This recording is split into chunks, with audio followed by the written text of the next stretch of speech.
All right, all right, all right. So, welcome once again to my sketch night with Rodgon. I am Rodgon, and I am here to teach you how to draw some cool stuff and talk about my life and tell you guys everything that's on my mind, all while we sketch together tonight. So, I hope you brought your sketchbooks because I am sure ready for this.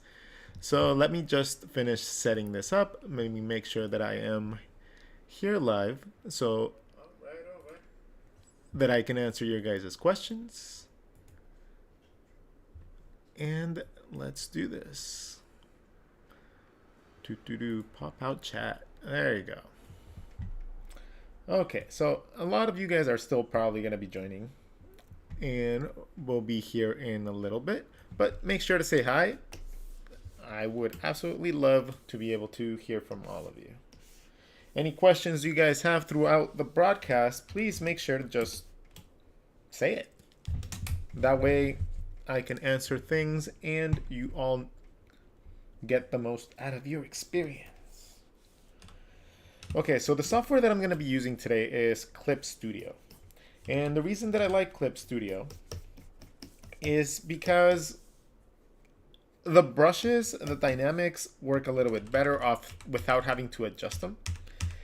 And there's a bunch of really cool tools that you'll eventually see me use throughout tonight's podcast. So, hey, Dragons on Stilts, how are you? I am doing good. It's been an interesting week. It definitely has been an interesting week. And one of the biggest things was discovering a way to map out bodies that is surprisingly accurate, and it's just incredibly easy to do as well. So I'm gonna show you guys how to do that. It's been coming to my attention more and more that whenever I'm learning something new, I learn it a little bit faster when I try to explain it to all of you. So I have definitely made it a goal to try to understand things in my way to teach you guys so that I can learn off my own teachings. And I know that sounds weird, but honestly, I have seen so much improvement since I started teaching that it's pretty comical. Like, it's insane how much more I have improved just by teaching other people how to do things. So the basic premise that I discovered this last week was that everything can be broken down into beanbags, right? But that's like the basic thing that everybody tells you. Like, you can make a pillow shape and then you can make the bodies with that. That's not what I mean. When it comes down to the actual human anatomy, the hardest part is to understand how mechanics normally work, how overlapping happens, how dynamics happen when something bends in front of the other, and so on and so forth. So normally, let's make a new layer. When people refer to making like a beanbag, they refer to this little shape right here. Super simple, right? It looks like a little bean. Well, this beanbag is normally used for like creating characters. Like if you're just creating cartoon characters, it could be something as simple as having this with a head.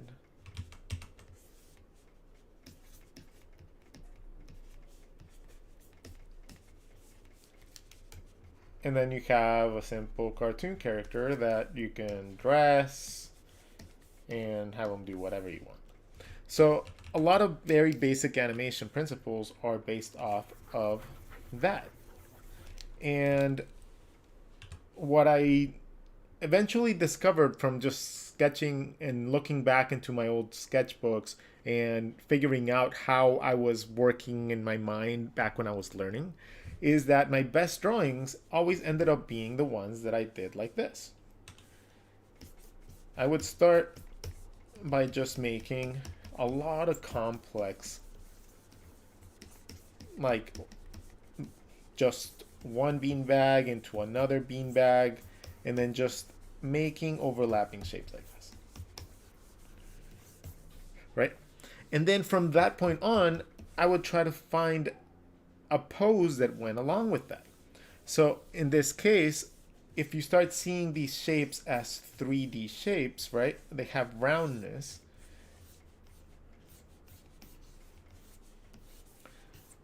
And this is the biggest factor when it comes down here. Let's do this color coded, because this is gonna get complicated if I don't explain it properly. And then it's all just gonna be like a messy mess. Let's say we have a shape like this, right? A shape like this isn't just squiggly lines intersecting. A shape like this is a shape in space that has curves, and it goes around the shape, right? If you can start visualizing things like this, and to be able to visualize things like this, it's very important to understand basic perspective, and that's pretty much it. So you have this shape, and then this shape also has depth the other way, right? So things are going around it.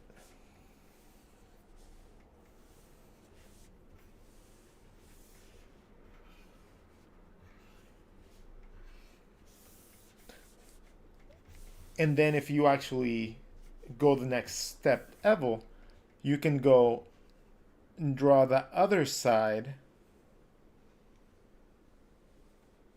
and see how it comes into the other side. So you drew this one, so therefore it has to go this way and then maybe up. And that would be the other side of this. So once you get used to drawing the basic shape, and instead of seeing lines, you start seeing volume.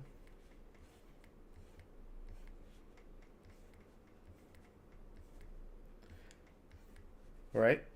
Once you start seeing an actual shape like this, you can start mapping out different sides of it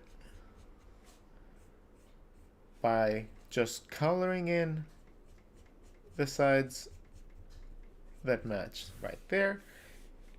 And now you have even more information that you can go off. So now this can very easily turn into a rib cage, hips,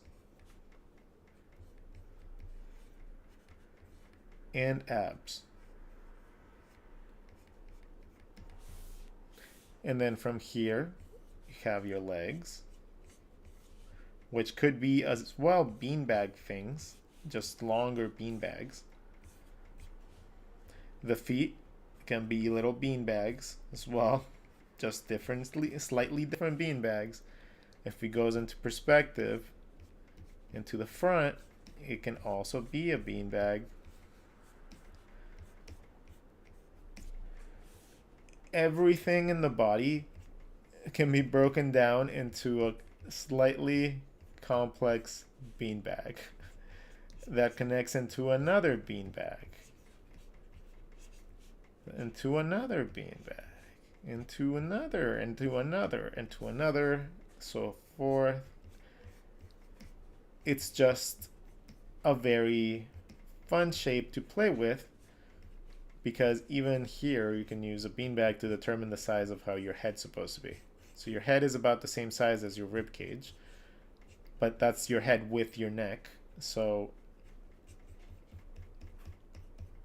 your head and your neck are the same size as your rib cage. So whenever you already drew your rib cage, you already know the size of your head. Boom. And you can change it up and down depending, like if you're stylizing it and like changing it and stuff like that. Right. So it's a ballerina. It would probably have a prettier pose. There you go. Moving this one into the foreground would make this an overlapping shape over the other. And then the foot would be a little bit bigger because it's in the foreground.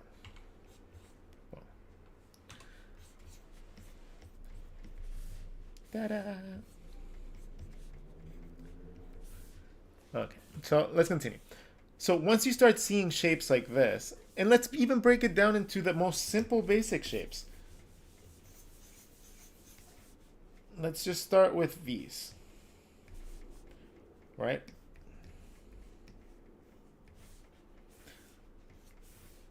When we think of things like eyes and jaw lines and eyebrows as lines, you are just seeing stylization. When you start seeing things as objects, then you start seeing the 3D aspects of it. And what I mean by that, if we have two of the same shape, right? We're going to have this be our 2D shape, which is just going to be a line. And then this is going to be our 3D shape. How do you make a 2D shape into a 3D shape? Well, I just showed you. You kind of just break it down into grids.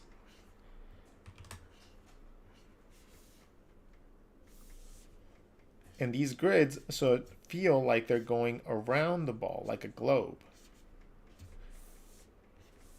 Right? And the reason that you need perspective for that is because as it goes into the back, into the sides, it gets thinner and thinner and thinner. So that is the basic perspective that you really need to understand. How objects fade into the horizon. So this is the reason you need to learn perspective, because this is the foundation of everything else. You can create everything once you start seeing things like this. So let's say we have our 3D shape right here. It's much easier when I'm having this. Let's ghost it out a little bit. Let's zoom in.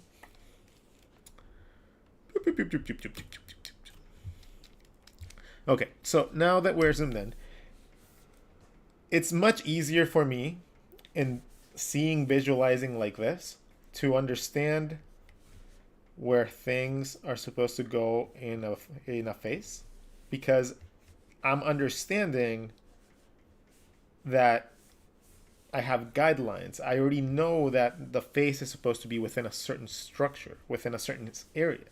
So it helps out immensely to be able to understand that.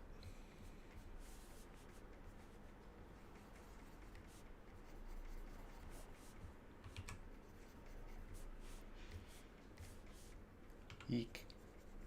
That eye is weird. No, I don't like it. No! Nah. Makes it easier, but there's always times when you mess up. So, for example, in this case, right, we have a midline. So I know that that's the middle of the face, so I can map out where my nose is going to be. And if you guys remember, I already showed how to do noses in the little diamond method. And that's literally all that's happening here. It's a little diamond. I do the bottom of the nose just to map out that there's depth. From here, there is my nose bridge that connects to where my eyebrows go. My eyebrows are going to wrap around the face, especially when you're looking into a 3/4 angle. It's going to wrap around a little bit of the face. So that's why understanding the shape and understanding how to draw a shape going around the shape, like a line going around an object, is very different than just drawing a straight line. It's curved, curved, and then curved again. And then you just have to get used to feeling like you're laying down lines on top of an actual object. If you imagine then things on top of that, you can just map out the base of it and then use basic perspective to start mapping out different things coming out of your other shape. And the reason that this is important too is because the whole body is made out of complex shapes that involve spheres, cubes, cones, and all of those shapes. And even shapes that are like, made out of just random shapes like that. So if you understand the 3D aspect of, just objects, you're going to get everything so much quicker. And honestly, it's worth spending the time understanding all that before you start going into stylization, before you think that you have to go into a certain route.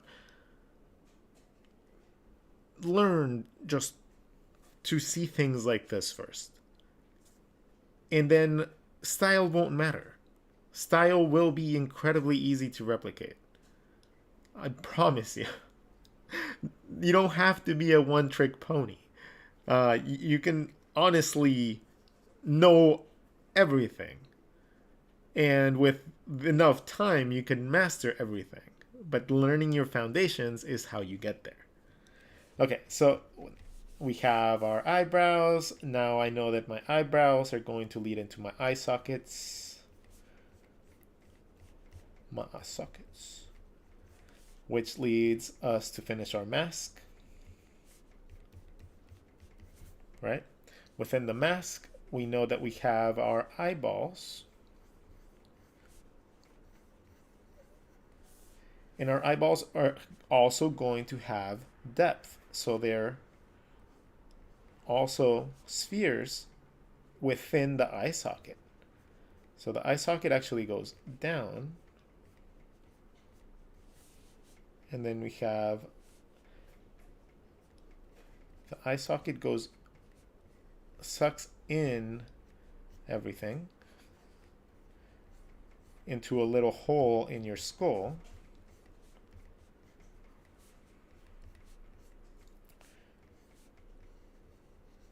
And then your eye has depth as well. So these are the basic shapes that we're seeing. Now, what do we do from here? From the edges of your eye socket, if you just trace around that, that gives you your cheekbones. Those also have depth. It's fun to just, find out the depth by just tracing the lines that correspond to how it changes angle. Now from here, you normally have your nose bridge and your nose socket right here. The nose socket, that's where the split between, let's draw this in a side profile so you can understand. The break right here in the nose bridge, that's normally where this little boom happens in the eye. It normally happens if you actually put your hand there. It's a little bit above the eye and a regular, like a normal human being. Right? And then the nose goes out. So on a normal, non-stylized human, that breakpoint is roughly where the eye is. A little bit higher maybe. But when it comes down to I should stop deleting assets that I can use later. Right, so if we have our mask, it's the same thing. It's just stylized differently. You change the size of the mask, you can change everything. But after that, the cheekbones, this is the nose point break. That's where the nose bridge would be. From here, it curves in, and then we have our mouth. Our mouth connects with the cheekbones and creates this little tiny pocket on the front that kind of looks like a mustache. If you think about it like that, the shape of the mustache, it's just a lot really like fun, first of all. And second of all, it's very easy to manipulate that shape. And you understand that it goes right under the nose and that it expands like a mustache, right? The upper side right here, between the nose and the teeth. Yeah, some teeth. You can match with the bottom jaw. The bottom jaw is probably going to be about the same as there.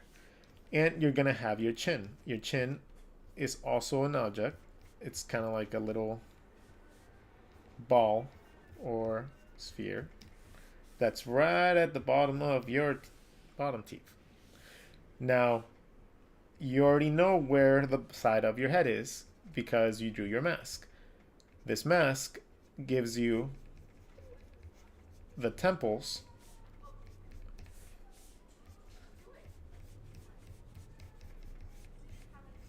and the temples give you the side of the head.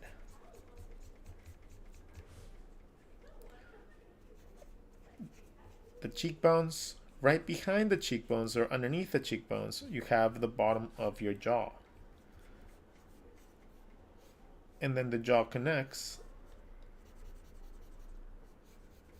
to the top. On both sides, it connects to roughly where your ear is. So just follow the lines. Even if you're not going to see them, follow them along until you get there. So now we have a very basic, the back of the head is normally bigger than the front, much bigger than the front. I'm stylizing things here. Normally your head is considerably larger than the front of your face. It's more like that. But I like to have a much bigger front face than anything else. So I tend to draw my characters with bigger eye sockets, bigger eye features, small noses, or in my own opinion, really big noses, and then tiny jaws. Anime inspiration? Maybe? I don't know. But let's see. Oh, let's read some comments. Mike Freestone, Mr. Gonzalez from Toronto, Canada. Mike Freestone, thank you for the good vibes. Nathan Rossi, hey Rodgon. Hey Nathan. Gato 21, aka Uncle Sean. What up? JS93 Art, Rodgon, you rock. You keep being you, bro. Well, you keep being you yourself too, man. And we'll keep doing us. Noise, hi. What's up? I love your style. Well, thank you. I work really hard on it. Sarah Gupta, hi sir. Hello. Sir, which type of shape we should have to draw for practicing drawing?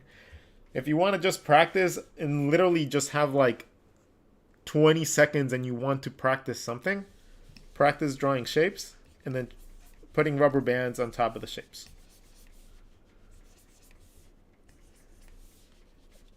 First of all, it looks pretty cool. And then just try, whenever that happens, consider that a bad one. You should try to aim to stay at the edges and imagine that you're laying something on top of that shape. If you do the same thing with a cube, right? So you trace and then you make it, imagine that you are laying down a shape over it. And then do that all over the piece in all different directions, in all different angles, and see if you can get it to look really cool. Now, cones, are very, not necessarily in really super important shape. I don't think so. But it's also a very interesting, challenging way to give yourself depth. Make it look like it has depth. What other shapes? Cylinders.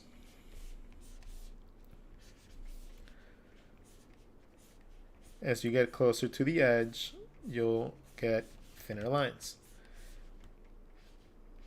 But only if it's going into perspective. Ba-ba. If you only have a couple minutes to practice and you really want to actually get better and you don't just want to draw something cool, do that. You'll get better at a lot of things down the line. And it's just good exercises to just make your hand-eye coordination better. Because the more accurate you are with your sketches, the quicker you're going to be able to get the ideas from your head out. So, it's just a tip. Kalo, thanks for your advices. I'm drawing for years now, but I'm still very helpful for me. This whole anatomy thing. Well, you're welcome. Okay, let's continue on. And essentially, those are the only things that I normally map out on the head. I know that's still a lot, but all that came from understanding the shapes and everything. Whenever you don't have any of those things in mind, people tend to draw very flat. They tend to not always draw accurately with both sides.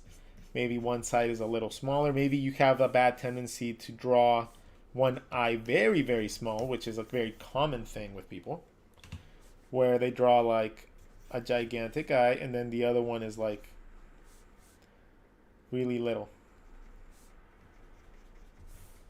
And that normally happens when we don't understand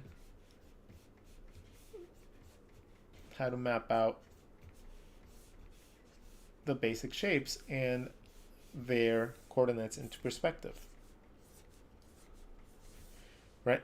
So if we had that, we'd understand that this eye has to be at least this big, which is considerably bigger now than the initial one we had. And now it would be accurate. So that's how you go out and you self-correct yourself too. If I drew a character and then let's make another. Let's try a quick character.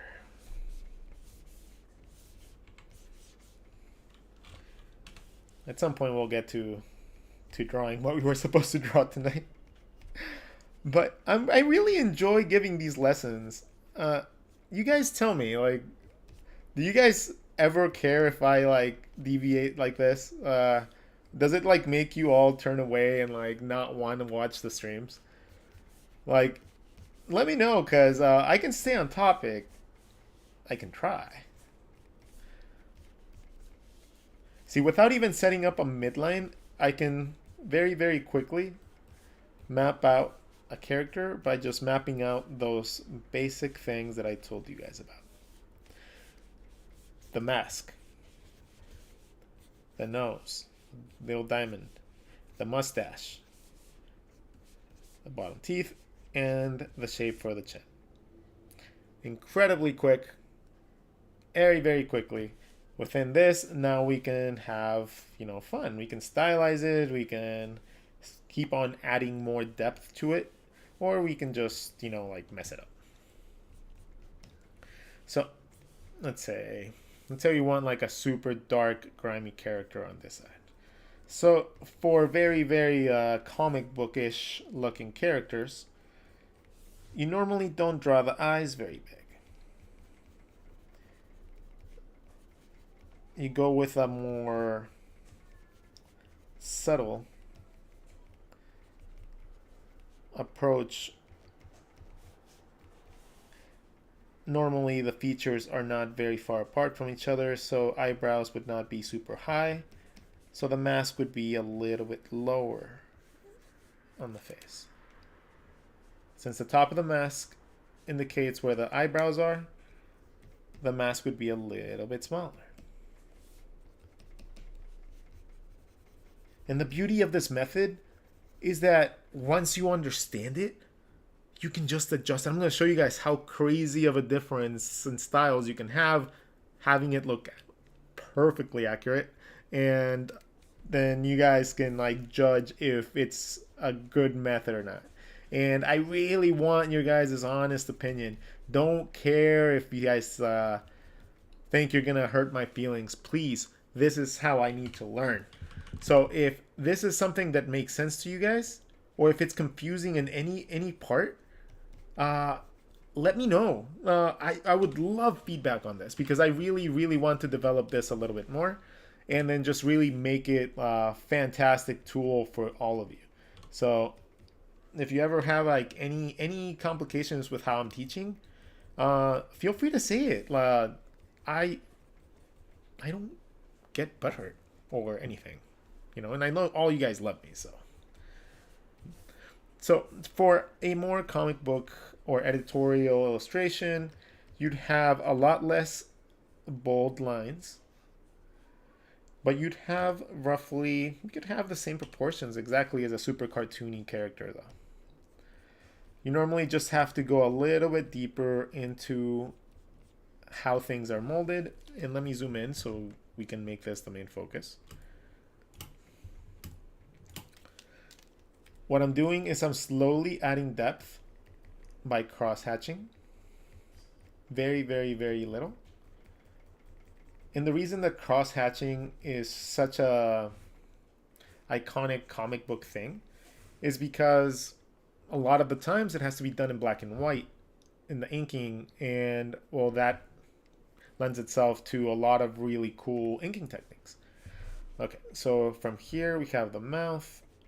You're gonna have a superhero mouth, so it's not gonna be a gigantic mouth, but a lot of expressive lines are normally shown in comic books. So in this case, he's gonna have like a little bit of a look. I'm gonna add a little bit of a stubble, and then just a tiny bit more cross-hatching to enhance the cheek line right there. And I'm also going to add a couple of little lines of shadows right here to enhance the cheekbone and making it look like his eye is like kind of sucked into the eye socket to make it look like he's gone through some stuff.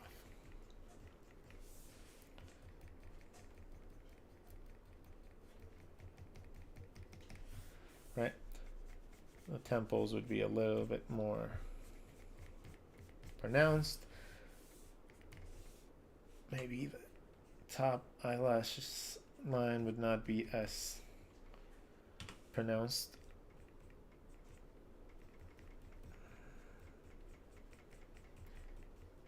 Just little by little, you just add the level of desired grime. The cheekbone is going to provide you the cheekbone line, of course. And it's also going to provide you the side of the face. That gives you all those awesome, super sharp lines that comic book artists love to draw on their characters. Have a bottom lip into the little shadow, and normally characters and superhero stuff have like gigantic chins. So we're gonna give them a massive chin.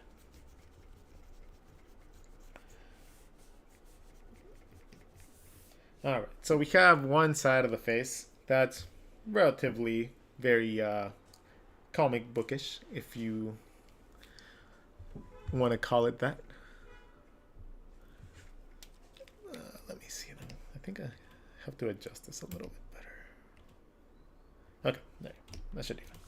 Now, the other side of the face, exactly with the same exact mapping of the face, we're going to make a super silly, very cartoony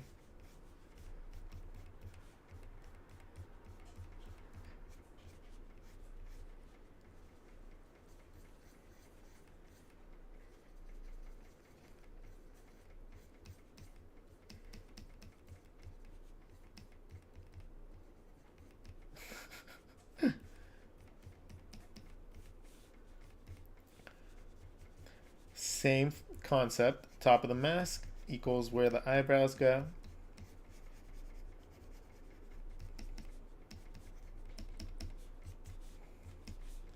From here on out, the same thing.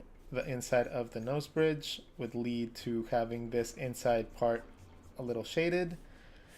Depending on how big your brow muscles are, you would create a shadow whenever light hits it from the top. It would create a shadow right underneath it if you have really big eyebrows. Like the brow muscle right here. So in this case, it's a dude. So, this going brow muscles. So yeah, a little bit of this would be shaded. That's the reason this part's shaded, by the way. I know I didn't understand that. I just used to do it. But now you do. Now you understand. Thank you very much. You're welcome. Cheekbones, same thing. Already provided. Thanks to the mask.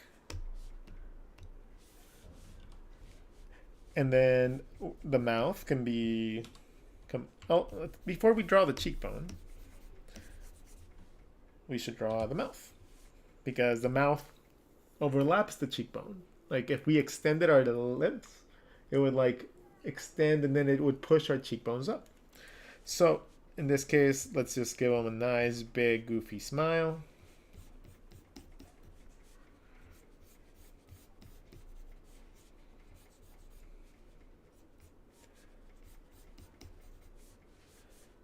This would push this, the same cheekbone over here is this part right here, right? This part right here is the cheekbone. In this case, he's kind of grumpy, so it's kind of sagging. In this case, he's pushing it up, so it would maybe push our eye and close it a little bit.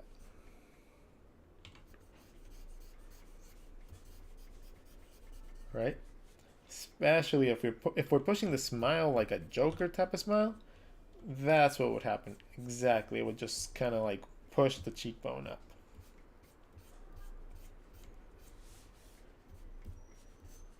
Which would push the bottom eyelid up a little bit too.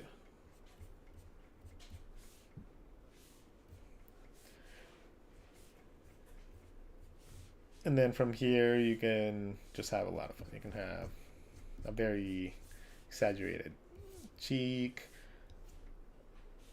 into whatever else you want. But as you can see, you can have a lot of variation in the design with that same simple method. And that is why I am absolutely in love with it. And let me explain to you how you can make that with 3/4 faces very easy too. Because I'm just like that and I feel like sharing.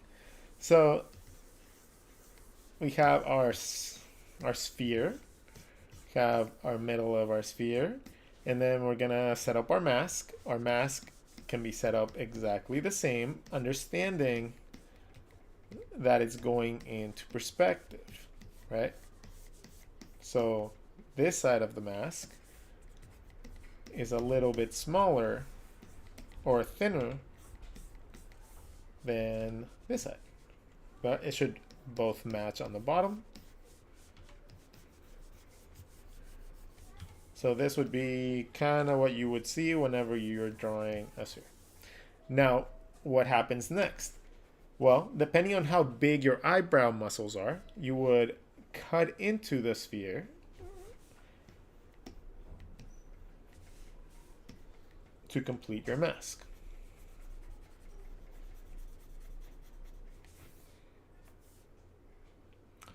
So you just cut out a little, the downward angle that you cut out, that's going to be the eyebrow distance from your eye to your eyebrows. That's how big that should be. If you don't want it to be too big, you can either make the mask smaller so you don't have that big of a distance, or you can just draw the eyes a lot higher. But that's going to look a little weird when it comes down to when you start drawing your features where they're supposed to be. So if you don't want the eyebrows to be too far away from the face, just bring your mask down.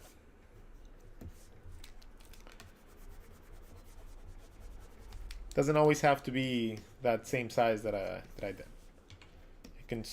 You can change it to whatever fits your drawing style. Okay, so now we have that.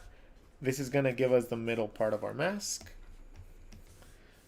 That middle part right here as well, if we follow the shape, we're going to follow this sphere in the middle, and the bottom. I'm going to go around it. And then here we cut out this shape, so it's going to go in and it's going to come out. Just like this side. Whatever angle you used here, use it here. Okay?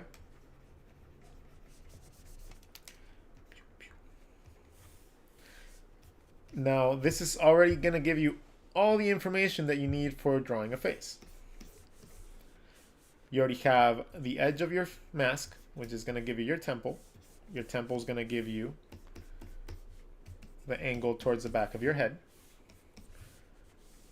If you just measure from the back of your head to the front, around where the nose is, that's where the back of your head is. So that's roughly, you can always just measure things with your hands and stuff. Like whenever you are unaware of where something falls, just measure one part and then measure something you already drew. And then just follow that. And then it's a super easy way to understand where things land on a face. We have reference on us all the time. We just never use it. You don't know how to draw hands? You have hands right here. Just copy them. And once you understand basic shape perspective, basic shapes and perspective and volume, it's going to be easy for you. It becomes incredibly easy to draw hands once you understand how things overlap and go into perspective and have volume.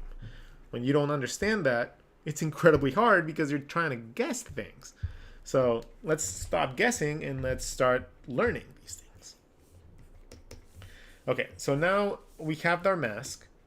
Our mask is already providing us where our eye sockets are going to be. So our eye sockets are essentially these two big pockets.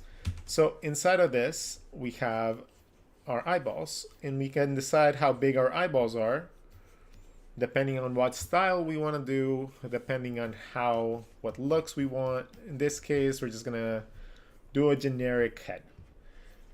There's a sphere within my eye socket. Within this eye socket, this same size sphere has to fall. So I'm going to trace some guidelines, and I'm going to draw the sphere the size that it's supposed to be. Maybe a little bit closer in, because I'm noticing the distance that this eye has towards the edge. And if I followed this, it'd be nose bridge, and it'd still have a considerable amount of space. So I'm going to allow about this much, and then I'm going to draw my eye right there.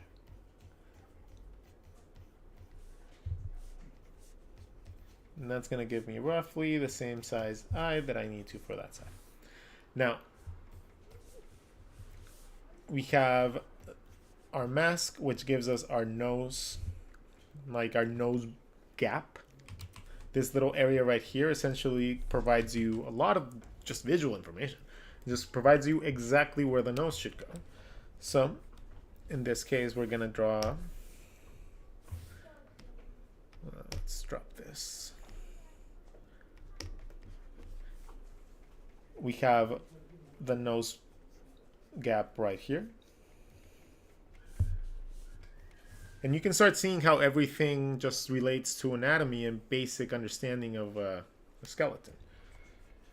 So we have that little tiny gap in your skull that just extends. And then the cartilage for the nose goes on top.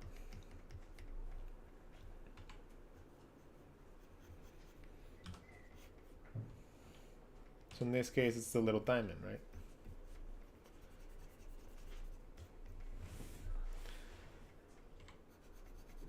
So now we have whatever shape nose we want to create, we can create.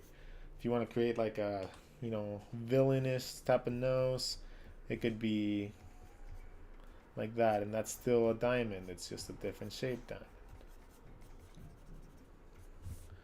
right? You can make a very, you know, Percy looking character, like let's say they have like those jesterish type of noses, like super long. Those are a little bit more difficult to map out, but getting the basic shape of a banana instead of a diamond should not be too hard to understand. Or you can just have the little noses that, you know, for example, Chris Sanders and Scott Campbell, and I personally like drawing. So I like drawing just a little bit of the front and then a tiny bit of the nose.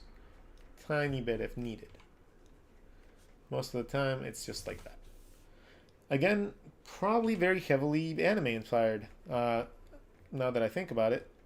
But hey, that's how I like to draw it, so I'm gonna draw it like that. Okay, from this point on, we can move on to the rest of the head. The rest of the head, I normally like to map it out from the edge of your cheek or your mask. Boom, boom, boom, boom. You map out where the middle part of your face is, where you want your chin to be. Draw some lines that go from the side of your mask to there, and then just provide a little bit of girth to your bottom part.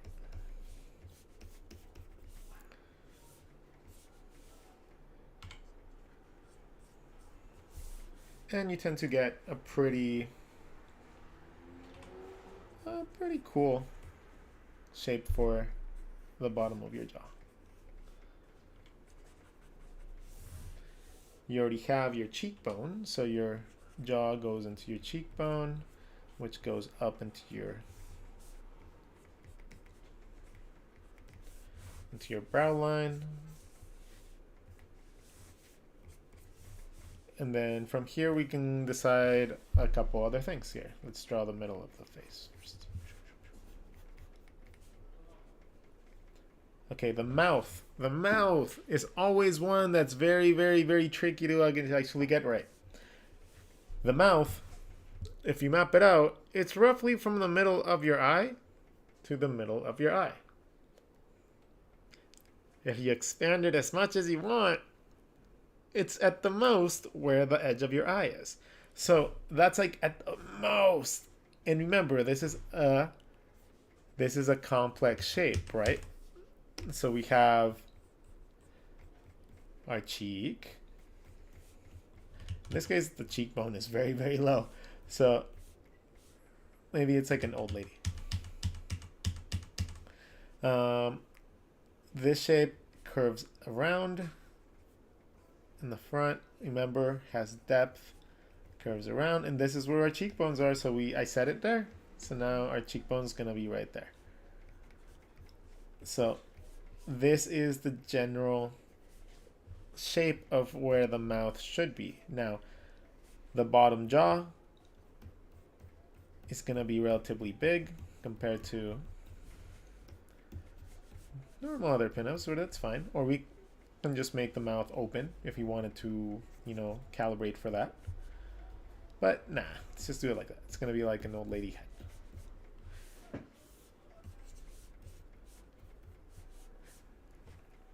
The amount of cheekbone that you give you, if you give yourself a lot of lower part of your bone, it's gonna look like you have very droopy eyebrows, and you're gonna see like it's gonna look like you need to fill it in with gaps of skin from the bottom because it's so large, or it would like be a little bit sucked in by the skull, so it would look more like a zombie.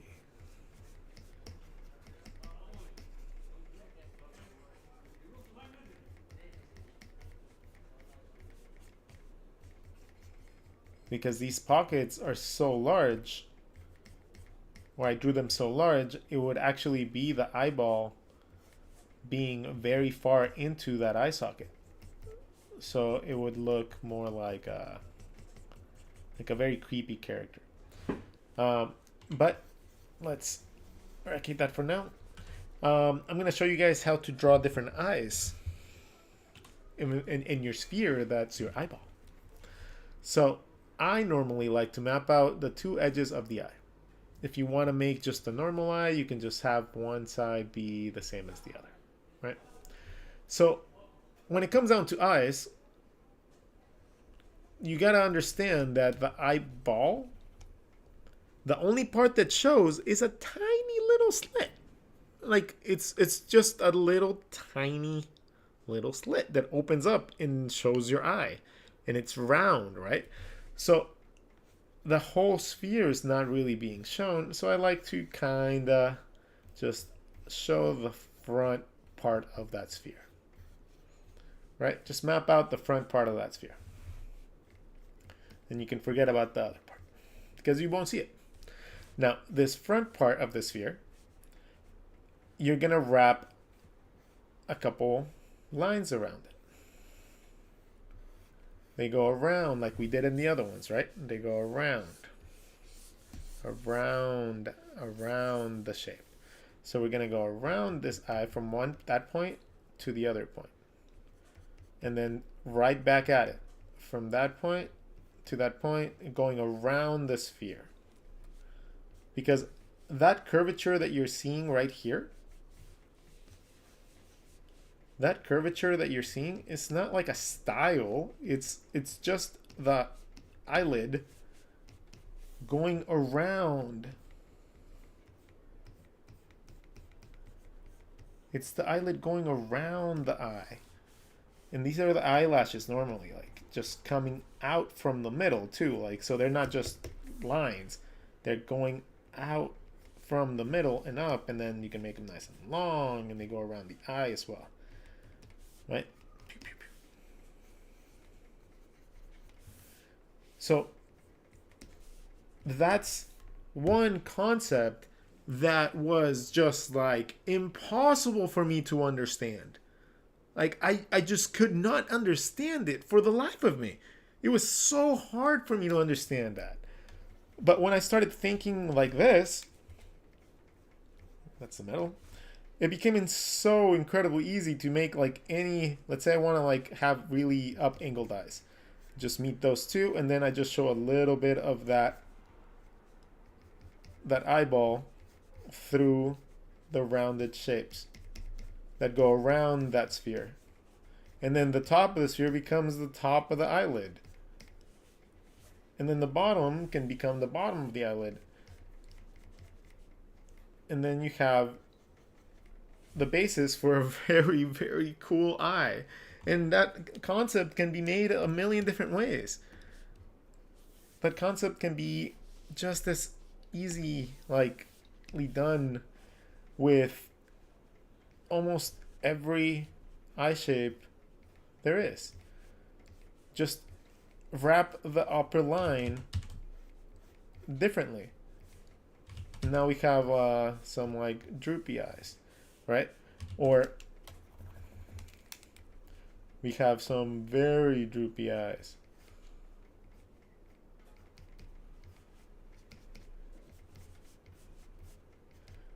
So you can play with that a lot, and it's so like just easy to map it out like that. Now, when you're mapping out eyes, let's say you're mapping out these eyes, right? Boom, boom.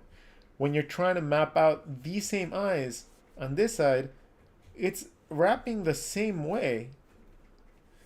Just map out where the ends is, or the front is, and then just wrap it around. The same way. The eye, and then the bottom line starts from the bottom right here, and then it ends right here. So just wrap it around that sphere. And you have both sides exactly, perfectly measured, perfectly matched.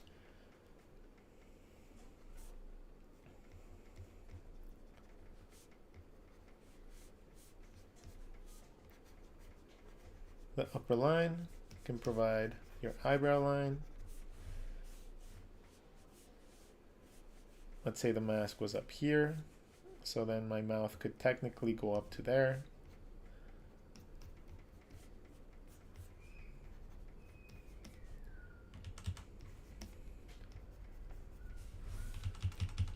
So that just gives you so much information.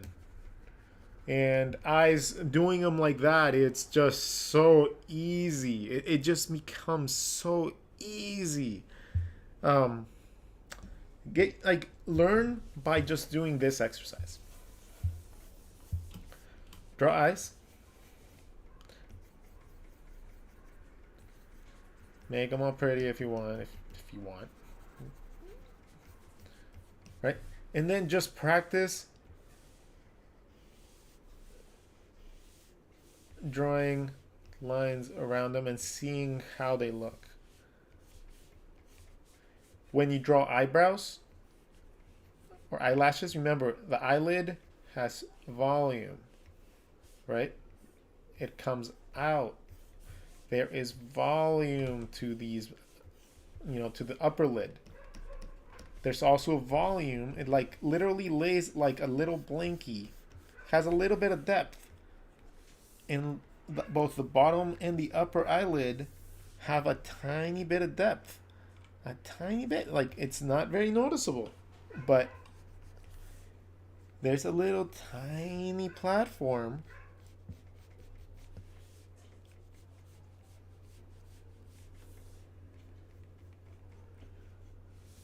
that goes in your eyes like this.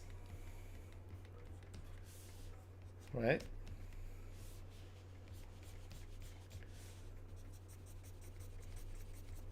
So your upper eyelid tends to overlap the bottom one. It just tends to do that. The inside tends to have a little tear duct. That's where your tears normally generate. It normally tapers down into the tear duct.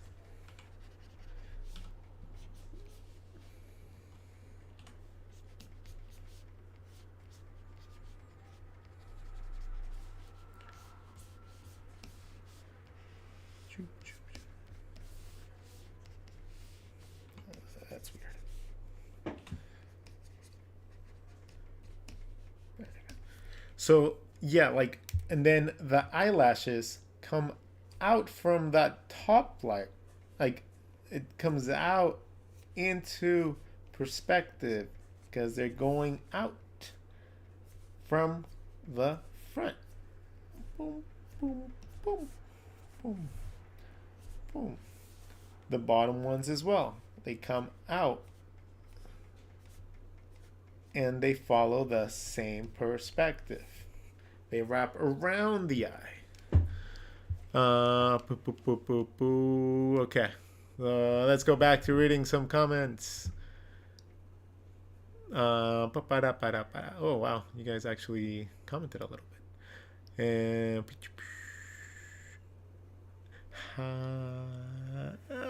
Oh, finally cut the live stream. Oh, wow. That's even far. Thanks for the advices and drawing for years now. That's where he left. What the forehead about? Walking disaster. Yay, I finally caught the live stream. Hey! Zomar, Pogue. What's Pog? Carbon Galaxy, what up? Broke Arik. Eric? How do I do curls in men? Ooh. Yeah, okay. Curls in men. That's gonna be fun. Let's draw a very manly man. Big cheekbones. Boom, boom. Big brow muscles. Powerful brow muscles. We're gonna draw our mask.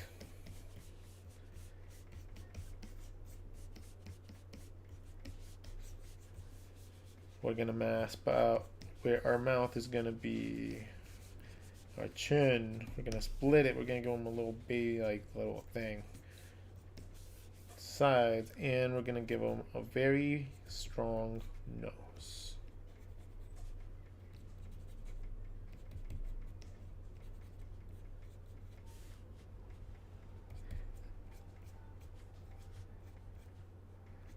Nose bridge. eye socket. We're just gonna make this guy, he's gonna be flowing with the wind, so he's just gonna have his eyes closed. Draw a little bit of an indication of a bottom part of the eyelid. Then we draw an indication of where our top eyelid would be. Then we figure out where our eyebrows are. We want to make super big eyebrows, strong eyebrows. And this one too.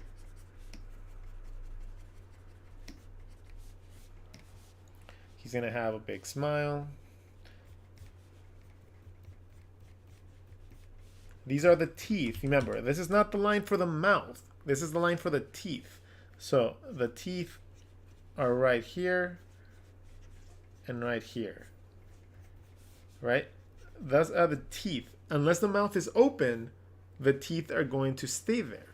So I can draw my mouth around this. If I want to smile, he's going to look kind of creepy, but hey, let's give him like those big horse-ish, super big gummy smiles.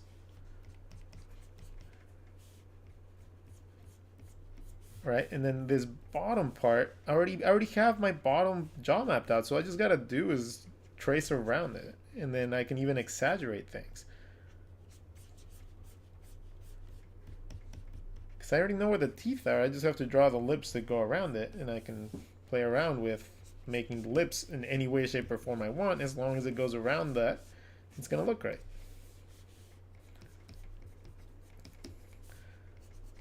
Now the teeth, we do them kind of low. We're going to give them a lot of gum. Even give them a little gap.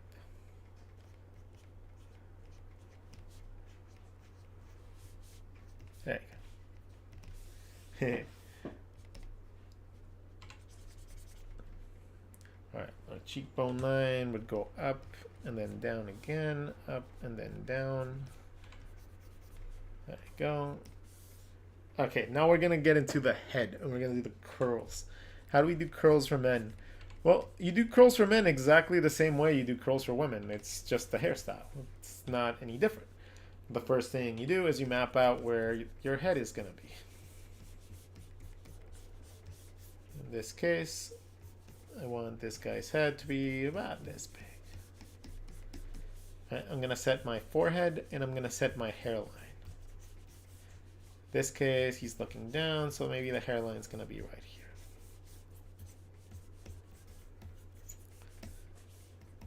Okay. Now, after I set my hairline, I'm going to set my ear. My ear is normally going to go in between where the nose is and where the eyebrows are. That's roughly the area where your ear should go. So I'm going to draw this side first. So I'm going to draw. And you need to draw the ears because the ears affect where the flow of the hair. And if you don't have good flow of your hair, it's not going to look right. Like if your ear is just like poking out, you know, it's not going to look right at all. Okay. So we have our ears mapped out roughly about the same size. I'm going to add a couple lines right there just to make it look like it's farther into perspective. I'm going to give them a couple stubble lines because, you know, what better for having glorious curly hair than having... Okay, let me explain what I just did right now. So at the bottom of the nose, in between the nostrils, there's a little tiny little turny thing right here. That essentially splits your lip into two little upper parts that connect to your lip. So those two little lines can help give a lot of depth, especially when you want to overemphasize, you know, a mouth or, you know, the portraiture aspect of your drawings.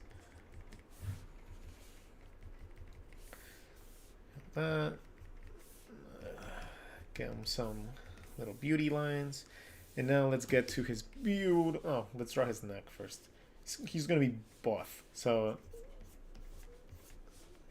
gonna draw his neck into his lats. And isn't he fabulous?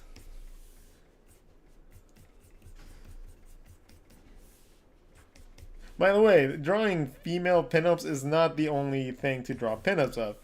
You can draw pinups, men as pinups, and essentially every single superhero thing that you ever see is a male pinup. Pretty much. So, yeah, you can draw pinups from both sides. Let's draw a little tattoo on him.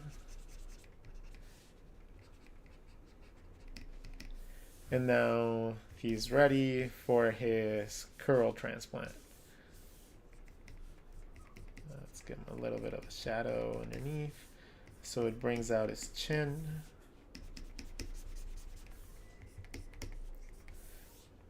Okay.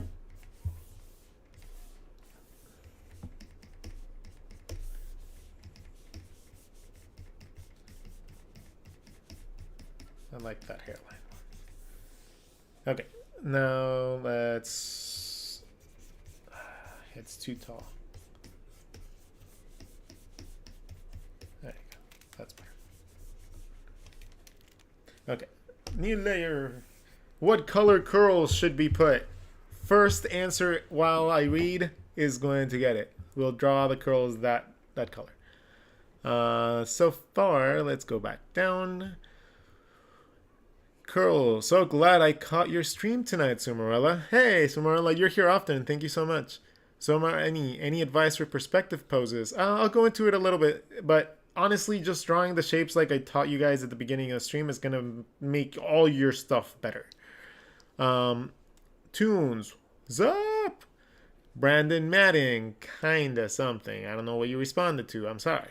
Kalo, I love this. Mike Freestone, these deviations into subtopics are always a good to watch. I am unable to keep a good topic through the whole thing.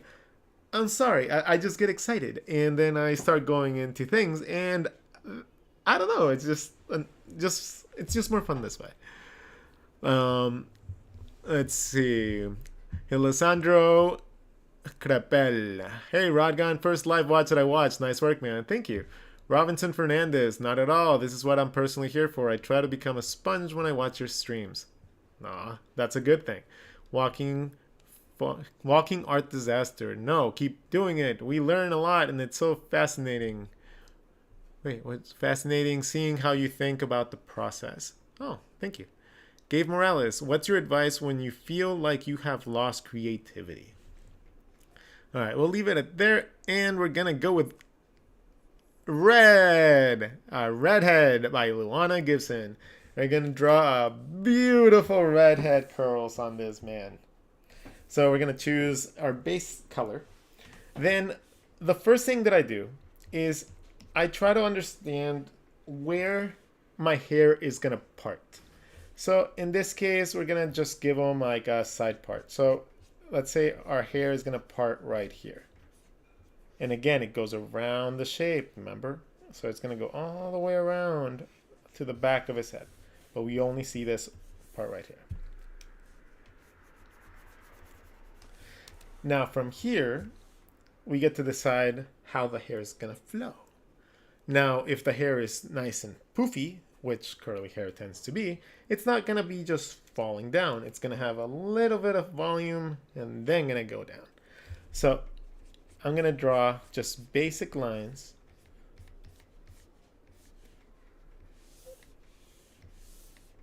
that would follow the path of flowy hair. Right? And it's going to go around,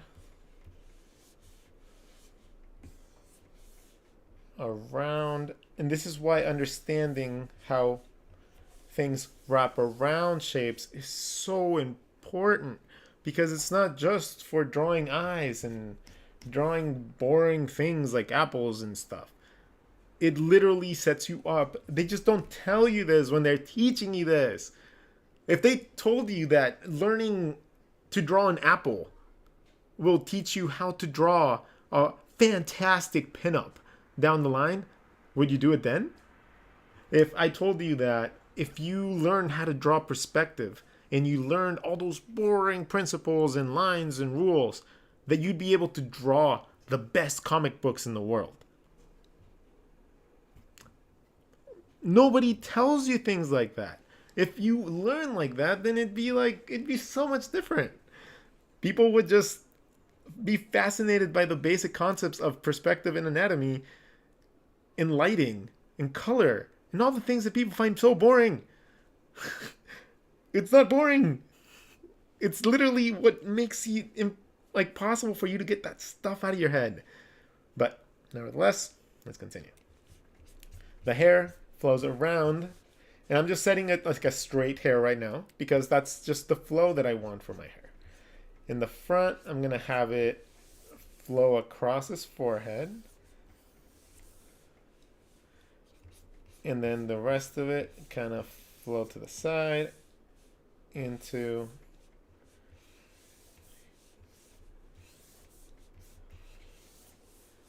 his ear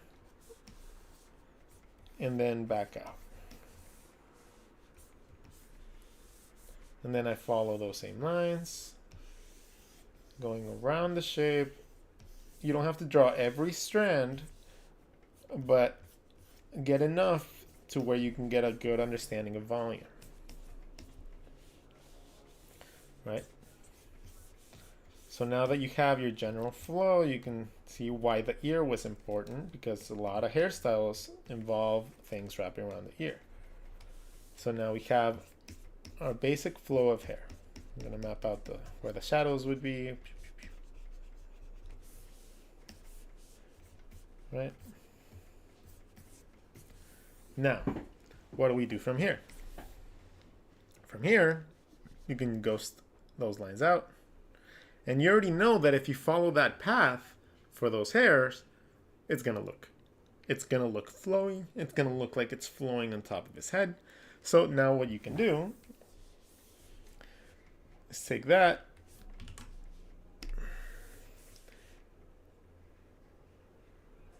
and draw little curls. If you want to make really curly hair, curls.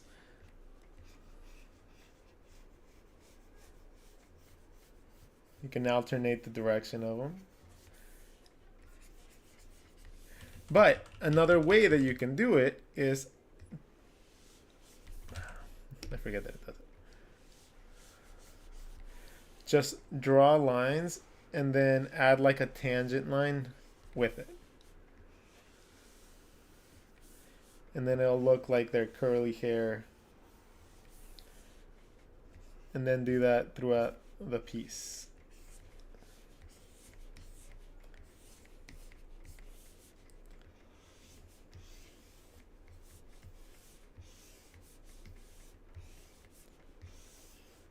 And you'll get like a very cool and like interesting look of curls. It'll look like fabulous as hell.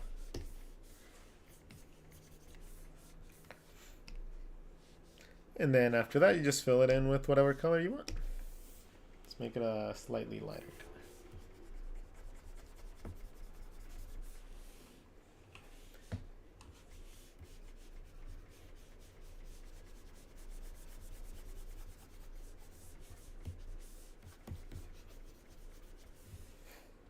Obviously, if you go carefully, you don't have to erase there.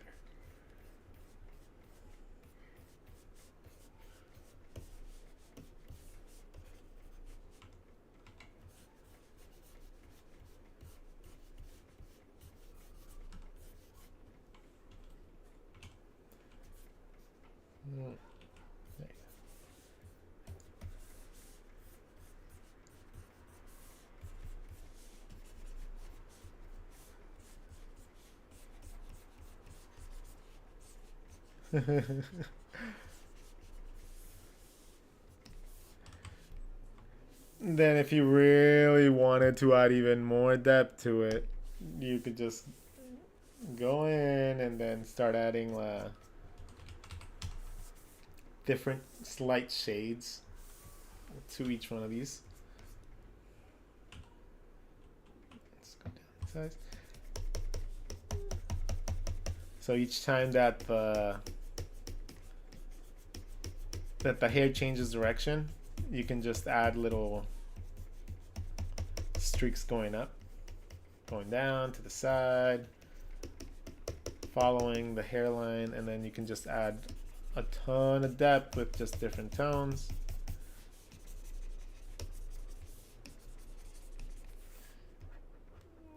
Go a little lighter maybe. No, you can add some highlights.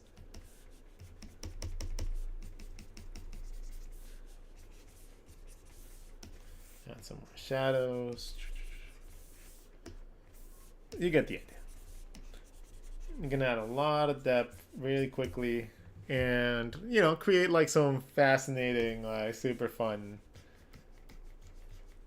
things with it.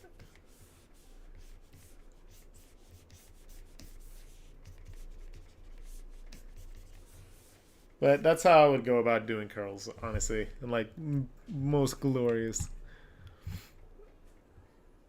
Okay, Jemin, as an adult, your advice is sound, but young artists are gonna rebel and try their own thing, as most do. And Apple just won't maintain some of the attention passing throughout their practices as some TNA.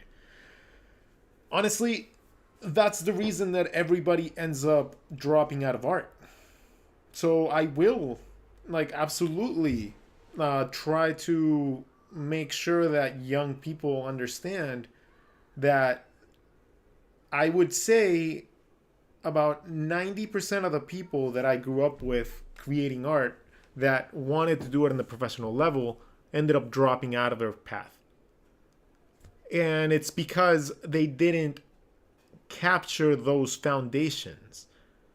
They all wanted to do their own thing. They all wanted to be like the next big idea, but they never trained their brains to be able to get those ideas out. So what happens when that happens? Like, it's just like you lose motivation. You lose the ability to get things out of your head. You stop learning. And the moment you stop learning, see, new things are going to happen throughout the world. There's going to be new techniques. 5 years ago, they used a bunch of different things that they use now. Everything changes except your foundations. Styles will change. Styles will, you know, inevitably like just be something that just happens. But you gotta learn your foundations in order to be able to compete with the other people that are trying to do what you do. And, you know, it's just, I will stress that point to death. Learn your foundations, make them fun for you, because those are the tools that allow you to do what you need to do. It just is. It's like a lawyer learning the law. You need to just know it. And the more you know it, the better you're at it. So now we are going to just draw. What time is it? 8:50. Let's spend like a little bit of time just drawing a pinup. So, a few things that I learned that I enjoyed is the understanding that the head and the neck are about the same, about roughly the same size as your rib cage, to the bottom of the rib cage, roughly. So whenever I'm drawing a head nowadays, I first try to map out where the rib cage would go, because that's more of a centered piece. And I represent it by a simple cylinder. And then I try to think of where the top, or what type of head I want. And then I try to get that same opposing angle, so it's not the same angle as this. I never want it to be like a hot dog. You always want to have a little bit of compression to one side or the other. Now, with this shape alone, we can create a pretty cool pinup. A shape like this can give you a torso or a bust or anything like that. Now, we're going to do some subdivision lines. And at this point, I have to make a decision. I have to decide roughly how I want the pinup to look. So I want it to be pretty sideways. So I'm going to change a little bit of the direction of the rib cage, because I want it to be more straightforward.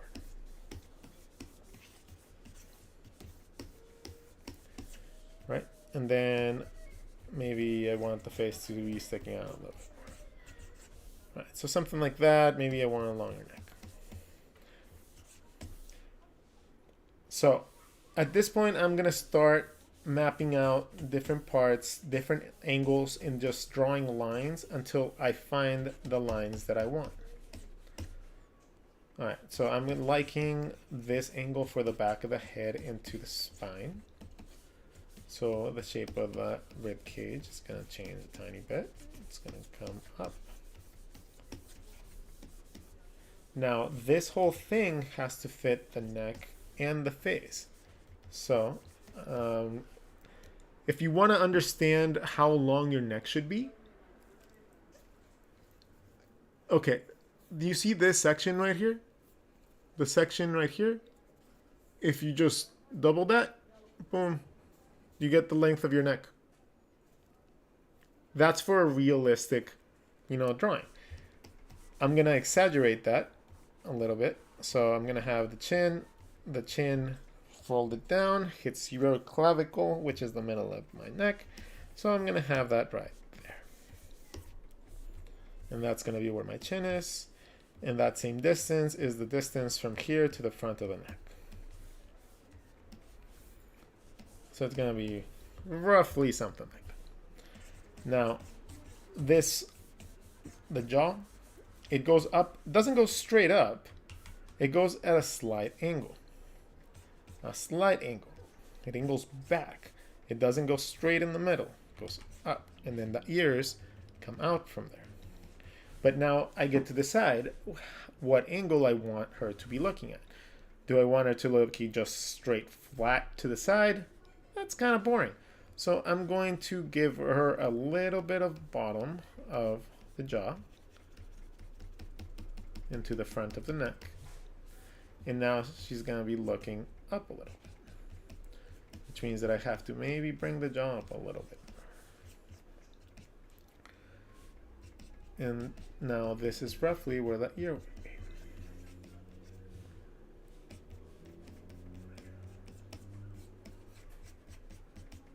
The head, again, the bottom of the ear is normally where the head starts to curve out, maybe a little bit before that, and that muscle connects to the back of the neck like that.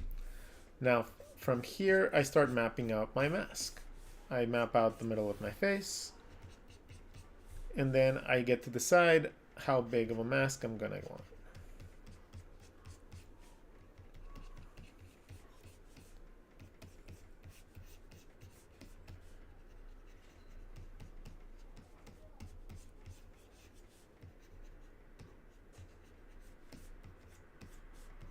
Alright, to start off with, I'm just going to draw a mask like this.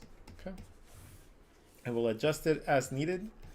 This is going to give me my temples. It's going to give me my side of my face.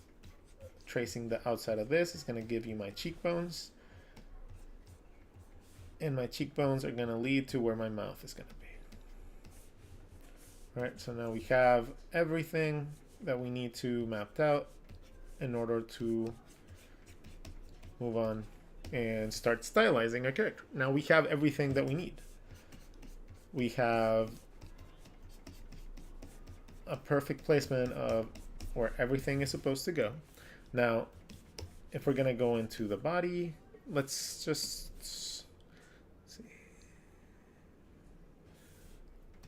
I'm going to want, do I want forward momentum? Do I want backwards momentum?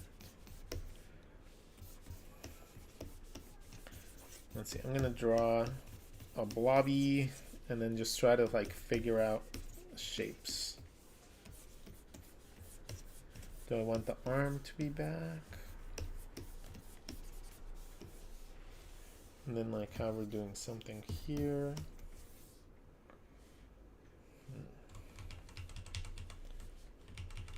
Is that a cop out for having the arm right there? So I'm gonna map the front of the body, maybe not so big. Okay, so we have again a rib cage. We're gonna map our rib cage, front, clavicle. Let's go darker because we can't see anything right now.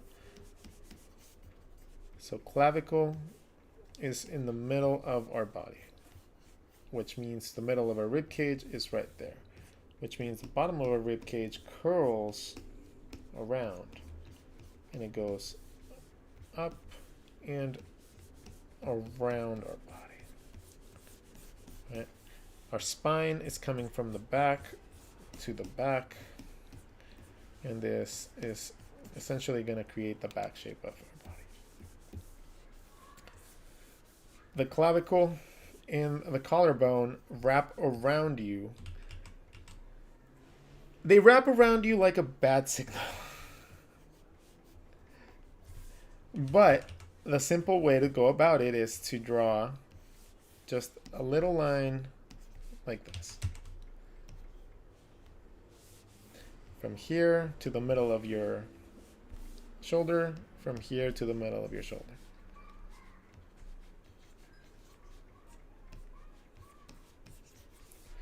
If that makes any sense at all right now, I hope it does. Essentially, this bone connects in a way all the way around to the middle of your shoulder. So it's a fantastic place to map out. It also connects the middle of your neck to where your ears are. So you just, it's so many different parts connect there. The middle of your chest. Essentially these dictate if your arm is going to be up, you draw those up. If your arm is going to be down, you draw those more even. So in this case, her arm's going to be up a little bit.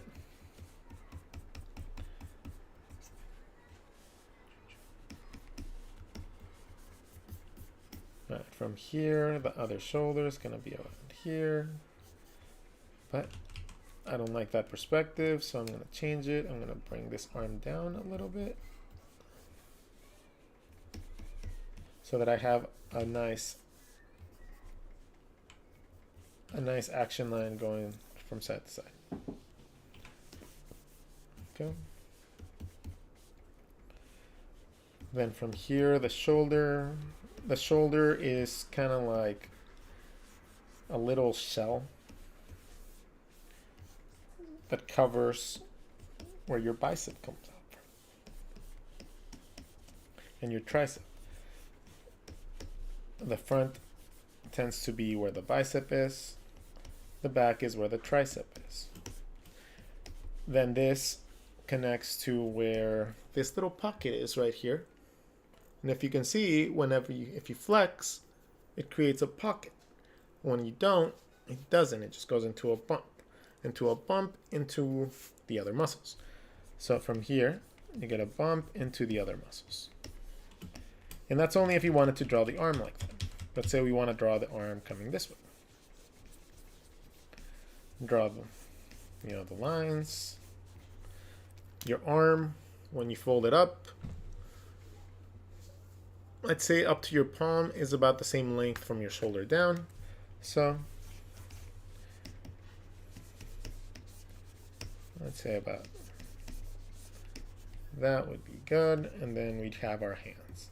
If you want to learn how I draw hands, it's I made a video in one of the previous sketch nights, and it just explains how I go about drawing hands.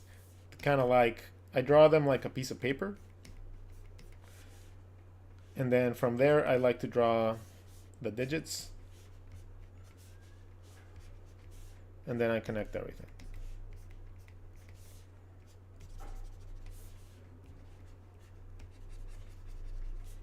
And that's how I draw hands.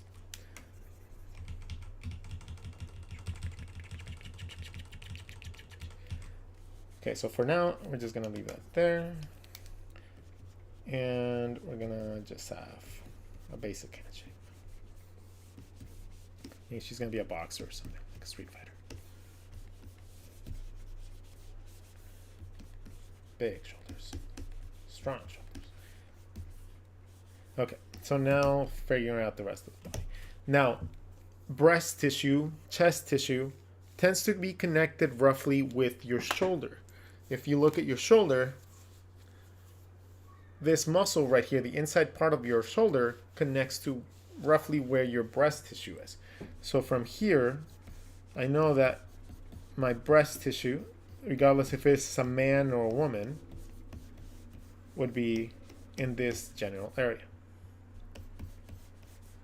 My rib cage wraps around my chest muscles.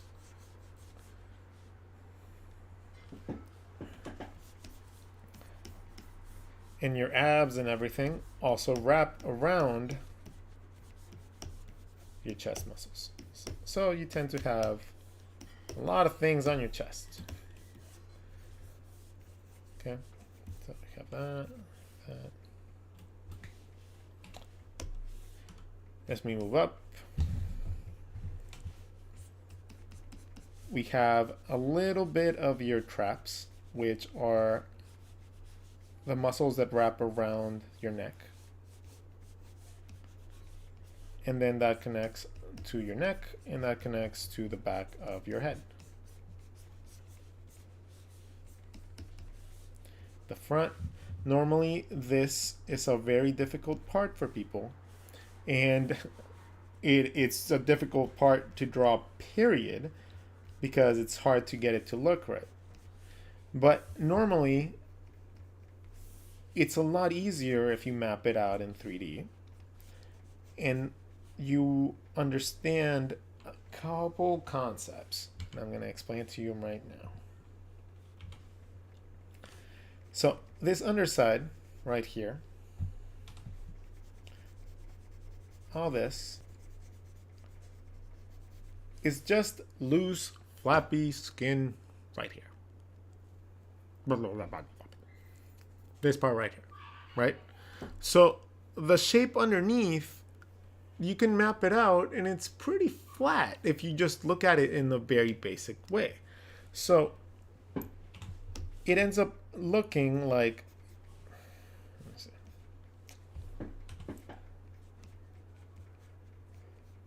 it wraps around your neck.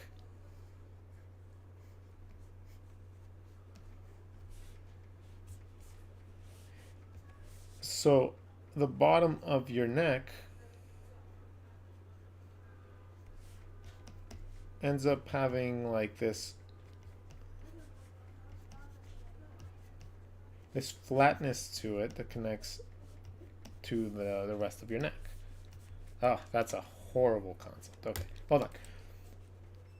The neck, right? This is your neck, this is your shoulders, this is your front. So your neck it connects onto your head to the back, and it connects to your ears, but it also connects to the front. Your neck is kind of like a cylinder, and then when it connects to your jaw, there's a little tiny bit of skin there most of the time, unless you're like incredibly fit. So you normally just shadow it out so that it still retains a nice sharp line, but that's always been a complicated part for a lot of people to draw. So whenever you're drawing, don't be afraid to try it. Don't be afraid to hit that angle, mostly because you got to learn at some point, and you know, the more you do it, the more quickly you're going to learn it. And mapping things out, understanding where things hit, how things look, and how things are affected are key components in understanding how things are going to look when you're drawing them. It's all correlated. All right, so let's see. For this stylization, I'm going to make the head a little bit smaller. So I'm going to go in, I'm going to just bring the top of her head down a little bit, and I'm gonna make the mask a tiny bit smaller. Okay. And I'm making the mask smaller just because I don't want it to be such cartoony features.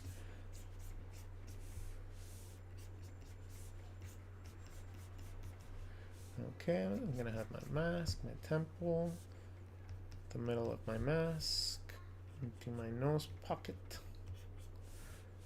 into my teeth,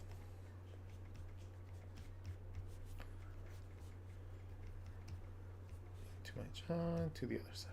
Okay, perfect.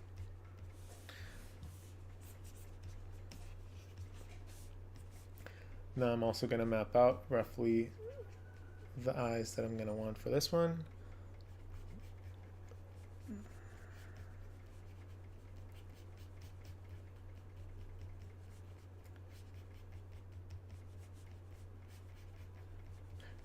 I'm really enjoying drawing like the super heavy, like emo-ish, like scene type of like makeup. I forgot how much I enjoyed that on women. Like, I just love that look. So, yeah, I really enjoy that look. It's gonna have one eyebrow up, one eyebrow down. I like the sassy look that that provides.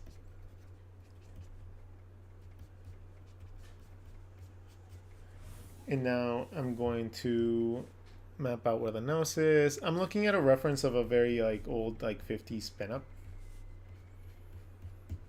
just to see like how they map out their makeup and stuff. Okay, and yeah, absolutely use reference like in anything you do. Like if you have the option to use reference, it's not cheating. It's not bad. Whoever told you it's bad, please tell them to stop giving advice to people that's wrong.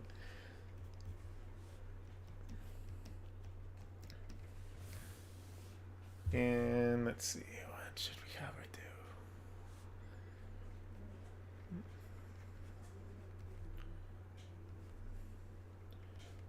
I like pouty lips, so I'm gonna draw some pouty lips.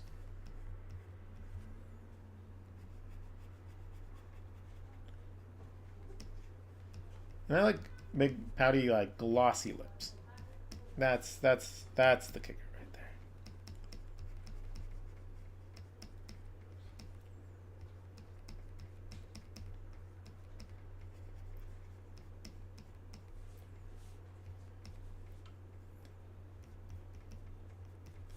There you go. All right, now we have the chin. You gotta draw the mask through. This would connect right there. You would barely see a tiny bit of the cheek from the other side. Mouth would curl up, that wouldn't be seen. Bottom of the mouth would see a little bit, and you'd see a tiny bit of the other side. All right, at this point I can start getting rid of my mask, since we don't really need it anymore. Unless we want to map out like cheekbones and stuff.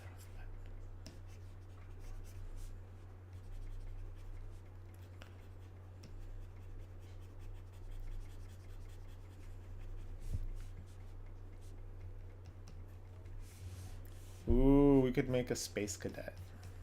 Those are always cool.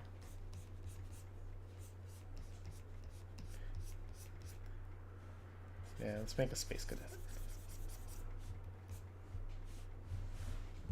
We're gonna bring the chin in a little bit more, just mostly because right there, I think it just brings a little bit too saggy, but that doesn't look like enough. So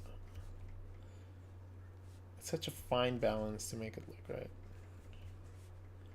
Maybe it's this line that's off.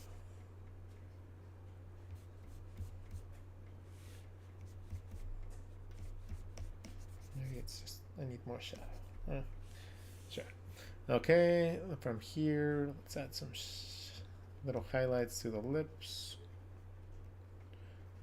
Give an indication of where the mouth is, the teeth.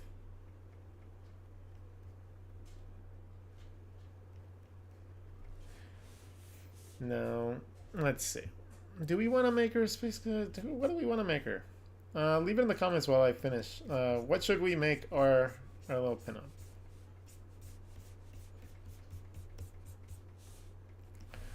What does she look like?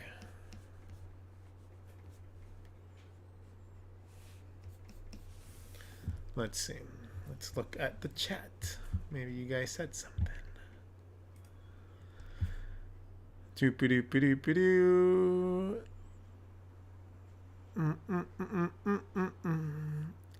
Ballpoint, hey, just go for the grade. Just dropping by. The love the art. A chef's kiss to the art. The Dr. C, I wish I could stay, but happy to see you on. Hey, Dr. C, thank you so much. I hope you watch this later and you understand how much I appreciate you. Whaley Joel, nothing short of amazing watching your work, sir. Appreciate it. Luis Otun, saludos. Saludos, Luis. Wiley Joel, getting the symmetry for eyes is tough as hell. Much thanks for the practice tip. Getting the difference for a softer look for women is also still challenging compared to men. Jam and Jester, hey, Rod, been a minute since my job has let me catch a stream. Love the pineapple light. Thank you. Then we base that on the actual hair colors. Then Jamin, Jester is an adult. Your advice is sound, but we already talked about that. Brendan E, awesome watching your work. This is my first live stream. It is so nice to be able to listen and draw as you are doing it. Oh, thank you. Good evening. How are you, Rod? I'm doing fantastic, saucy spam. I'm doing quite well. So if no one responds with what we should draw her as, I'm going to start drawing. A cute emo boxer. Oh, that sounds cool. Okay, so we have that, and then we gotta come up with the other hand. The other hand is gonna be around here. Just because we gotta fit her into the frame. And actually, hold on. If we're gonna be making her into a boxer, we might have to change her pose a little bit. No. Okay, so we're gonna make her into a boxer. I'm gonna make her into a boxer.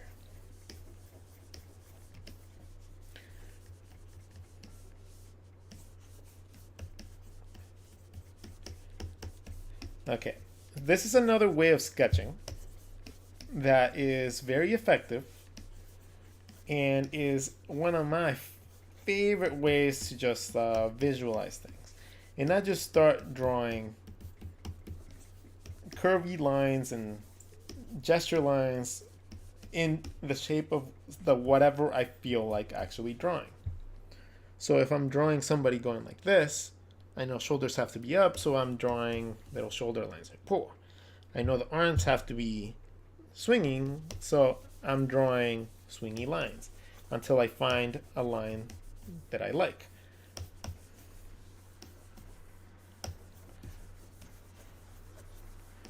I can figure out the rest down the line. I can figure out how she's gonna look, how she's gonna be dressed, all that stuff later. The first things first is getting that power pose.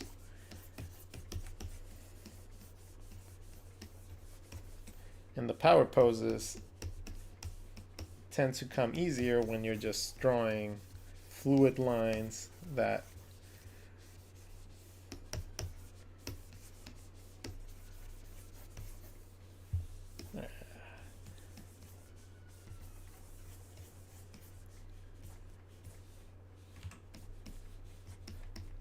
head would be down.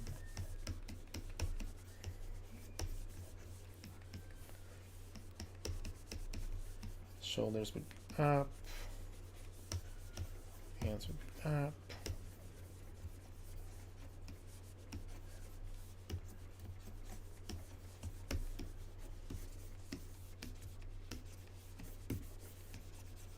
There you go. I'm liking that. I'm gonna get rid of the other one because we're not gonna follow that anymore. We changed it a little bit too much.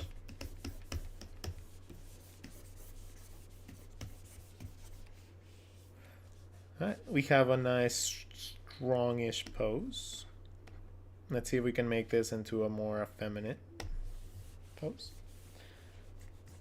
by just tracing basic shape. We want our mask to be around here. Gonna be looking down, so the chin's gonna be relatively small. Gonna be mad. So you want the eyebrow to be down.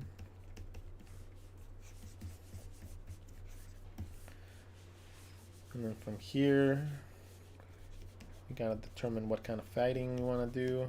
Maybe some bare knuckle boxing. Drawing fists is very easy because they're just pretty much boxes with little rigidy parts.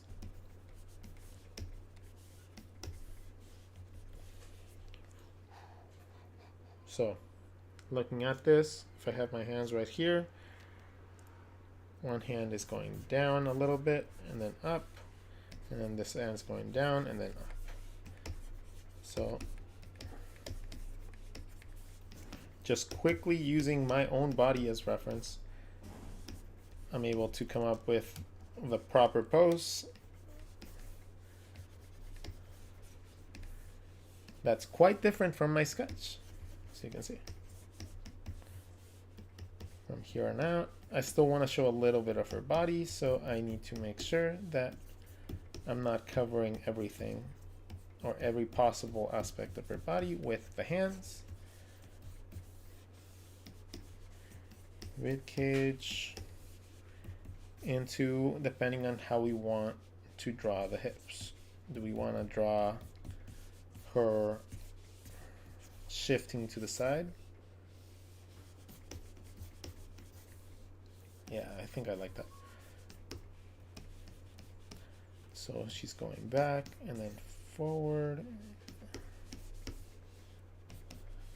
Rib cage comes down into hips. Into hip bone,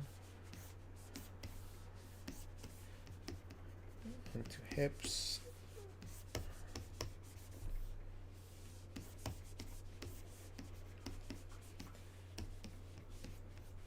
okay, maybe even lower. Okay, so we have, I have a general idea of what that would look like. You can get rid of the bottom one now. Now we have our better shape. Now we're gonna just move it, scale it, make it fit within the shapes that we want. I want to add a little bit more of legs, so I'm gonna shift it up.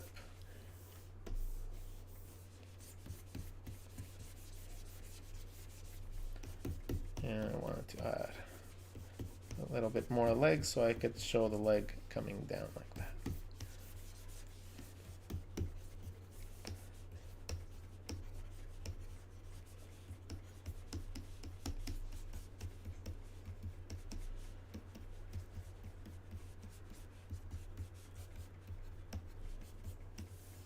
Okay, so now we have our nose bridge. We're going to draw a little bandage.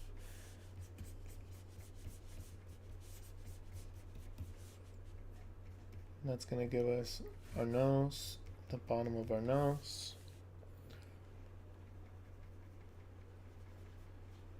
It's going to remind me of Vi from League of Legends, but it's fine. Draw the mouth.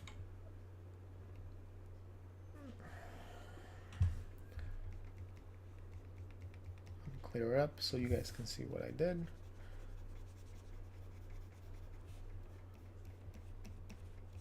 So essentially for the lips, I just drew a line for the top. This line, a very thin line, since you're looking at the lips from the top a little bit because she's curving her head down, you would see a little bit less of the bottom, the top lip, and you'd see a little bit more of the upper lip.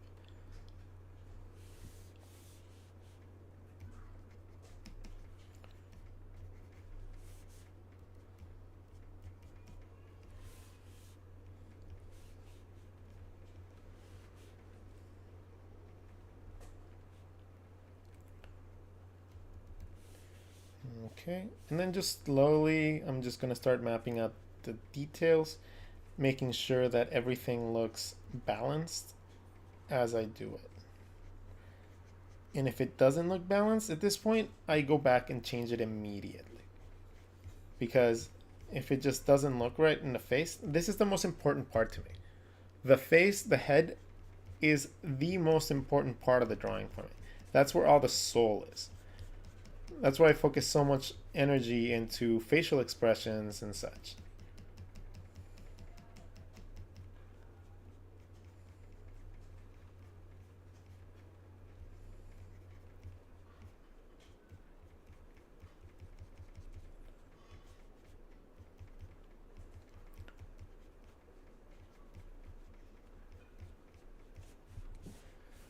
Okay, so we have that.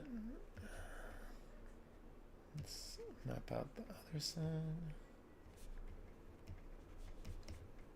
I think maybe it's a little too high.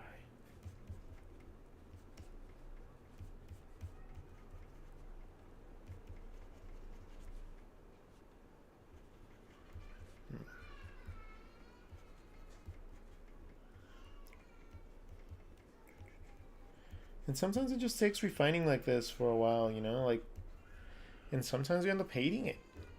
It just happens. Sometimes you just end up hating whatever the drawing came out like. And that's fine too. It happens. Not all your drawings are going to come out exactly how you want them. It just becomes less likely that you'll draw something you don't like when you understand what you're drawing a little bit better.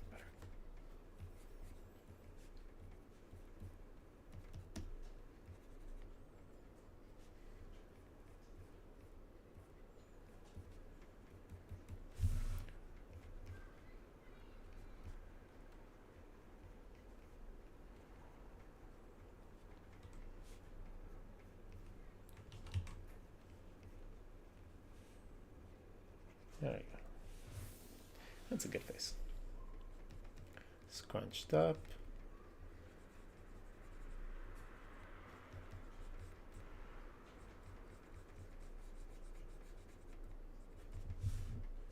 Yeah, there you go.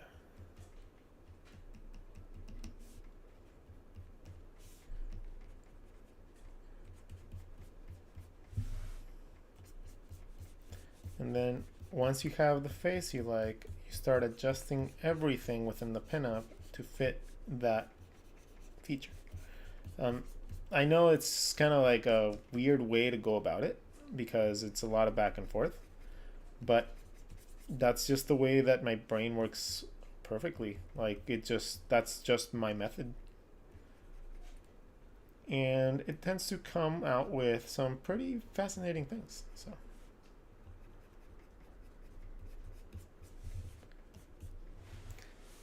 what kind of hair should have like cornrows, right, or something? Isn't that what like a lot of like girls do when they fight?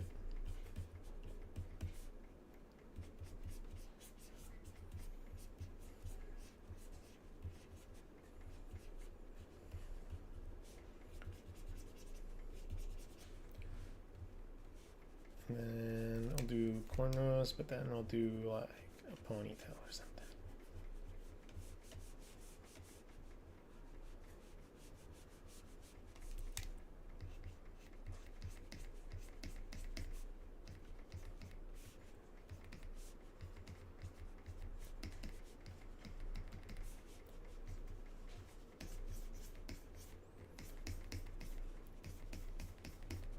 And all those cornrows just like coming out from the ponytail.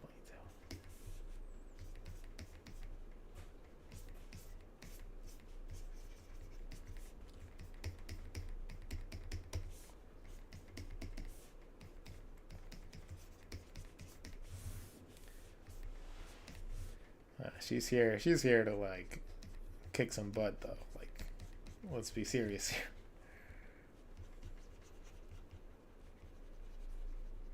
You can start getting rid of the mask, and you can start seeing how our awesome detail is all mapped out perfectly. things to the mask method.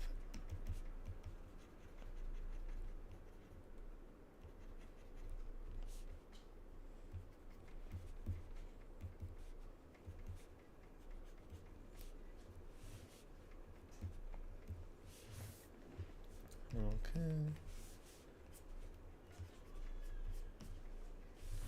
All right, let's see. Boom, boom, boom. Bangs. Let's go bangs.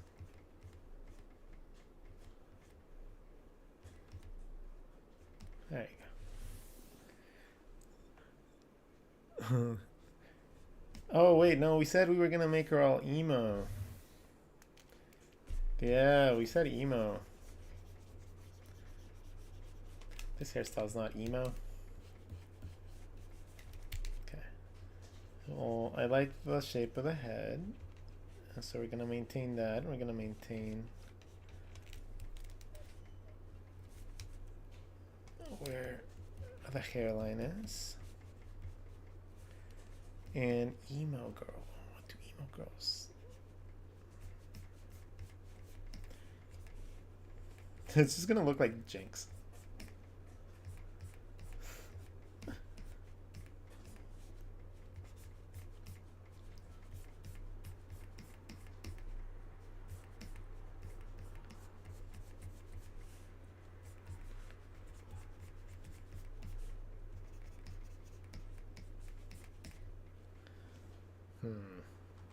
I don't know. I don't know if I'm sold on that hairstyle either. Okay, hold on. Might have to do the hairstyle on a different layer, just so we don't have to worry about it. Okay, let's play with hairstyle.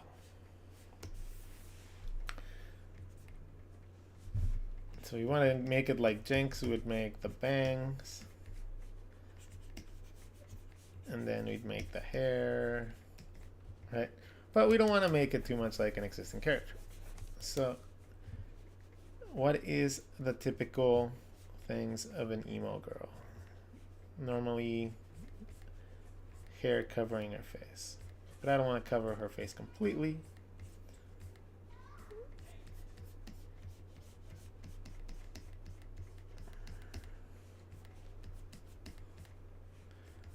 So how about we do it like that?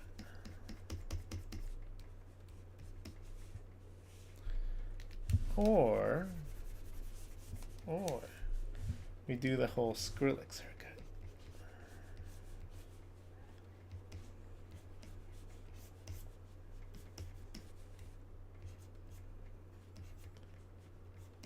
I guess that does look like by now.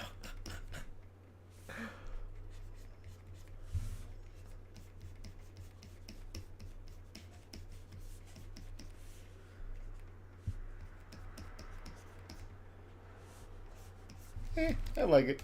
I'm gonna go with that.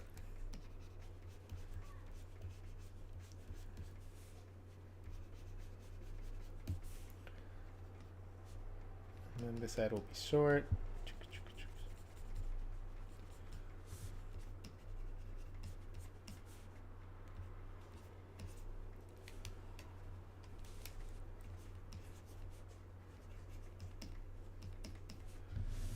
Okay.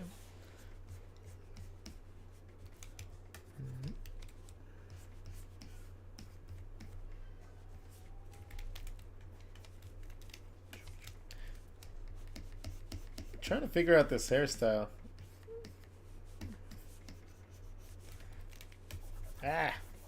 Sometimes when things aren't just not looking the way that you want, you just have to start over from scratch.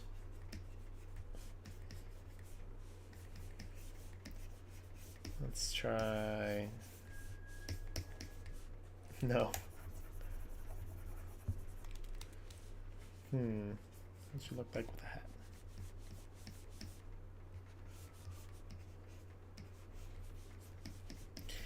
I've always loved the way that women look with hats. Just a backward hat and a ponytail, or just a ponytail through the hat. Women, you do not understand the power you hold. Okay, okay. I'm digging this. I'm digging this. All right. Do you want? Nah. You know what? I'm just gonna leave her with short hair. I'm just gonna leave her with short hair. There you go. That's all she is. She's gonna have a little bit of a front bob, and then she's gonna have short hair. Because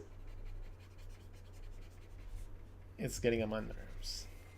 And it doesn't look bad. So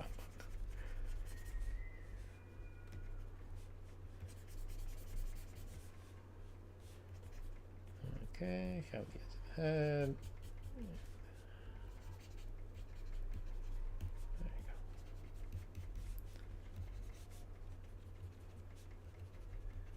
go. Alright, there you go. Now she has short hair. Boom. Done.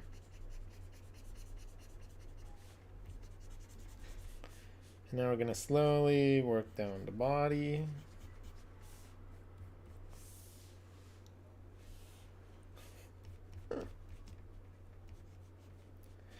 Okay, so we're going to move down onto the rest of the head. I'm noticing that the head is a little small compared to the rest of the body. So I'm going to grab the lasso tool. I'm going to deselect this. I'm going to make sure that my layers are merged, because I did work on 2 layers. Then I select my lasso tool, and then I'm going to make the head the right size. And I'm going to bring it up a little bit because I like the way that it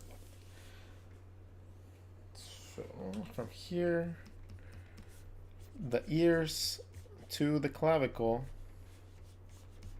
provide me the general area for my neck. From ears to clavicle is your neck.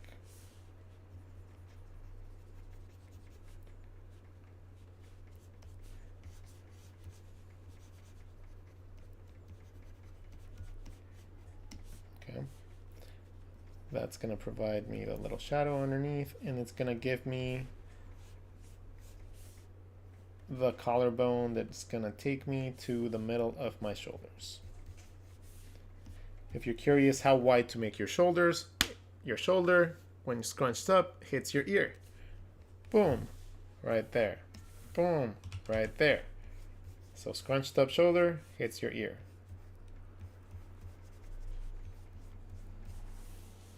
Scrunch up shoulder hits your ear. Collarbone comes up.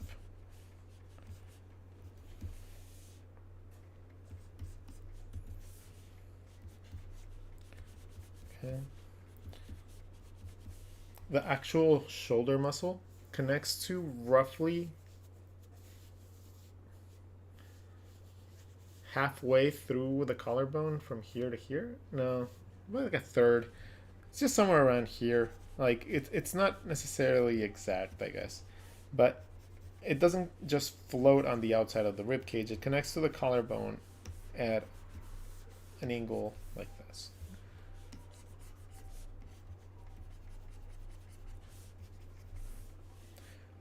Okay, from this point on, let's clean this up a little bit.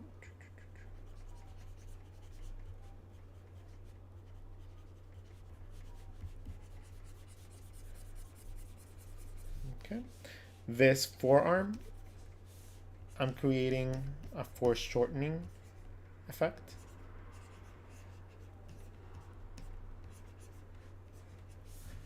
Which is making the forearm look like it's in front. Okay. So technically this back shape connects right here, but you can't see that part because of the foreshortening. And then the fist is even more foreshortened, so it becomes bigger on the front.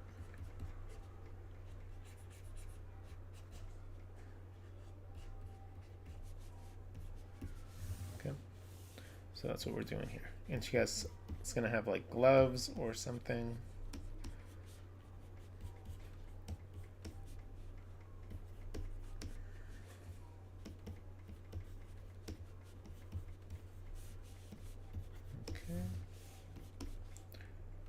give her a little bit more muscle definition. So increasing the angle of these muscles, making them less round, is going to always provide a little bit more definition. It's going to look a little bit sharper, a little bit edgier, a little bit stronger. And that's what we're going for. All right, other hand, more straightforward. You can always look at your own hand. If you want to look at it, look at how it tapers from small to big. The front two fingers are literally like half of your hand, more than half your hand, and then the other two are kind of squished in there.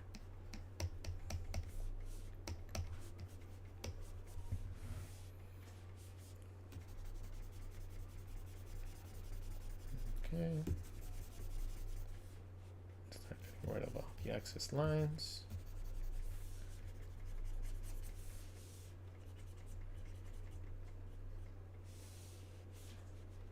Okay.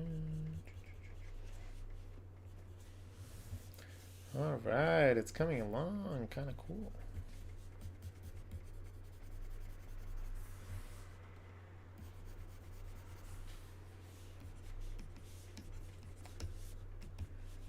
Okay, the chest, her breasts, or chest area would come from the rib cage. So we got to map out where the rib cage is, and then we just map out her breasts and her shirt and everything else.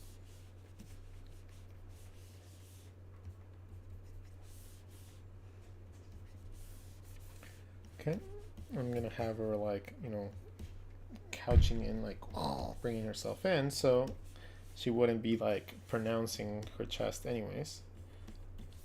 So they're gonna be a little bit more hidden. Then it's gonna go into her stomach, and then her lower abdomen, into her hips. And now we gotta determine, what is she gonna be wearing? What should we have her be using for her outfit? I'm gonna read some comments. If you guys left some new comments, feel free to leave an idea of what you guys want her to be wearing, and then we'll dress her like that.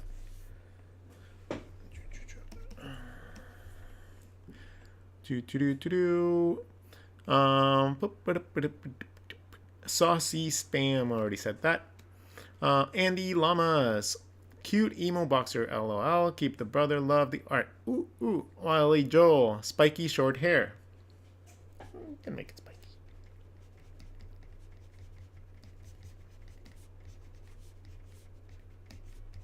There you go. Can make it spiky.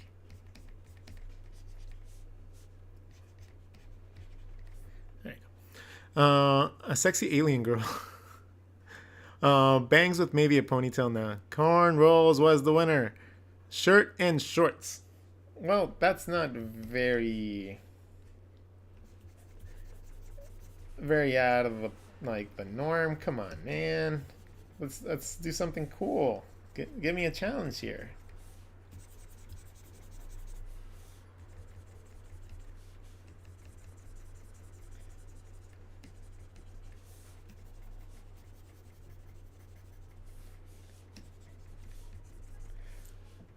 Boxer shorts. Okay, we're gonna give her boxer shorts. So when people draw thigh highs or skirts, you need to keep in mind a couple things. The object is going around the shape that you're drawing, right? It's going around it. It has volume. Boom, if that's a skirt, that's what a skirt would look like, going around it. I'm drawing boxer shorts, but I'm gonna draw the little boxer shorts that sometimes women wear and that I find incredibly attractive.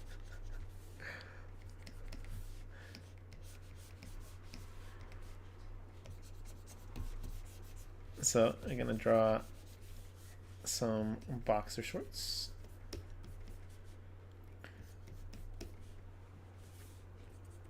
And she's gonna be tucking in her pelvis back. So with the line going like that. No, I would still go around the shape of her hip. So even though it's curving like that, it would still be that angle, I think.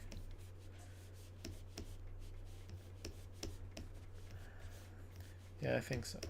I think the angle would still be that.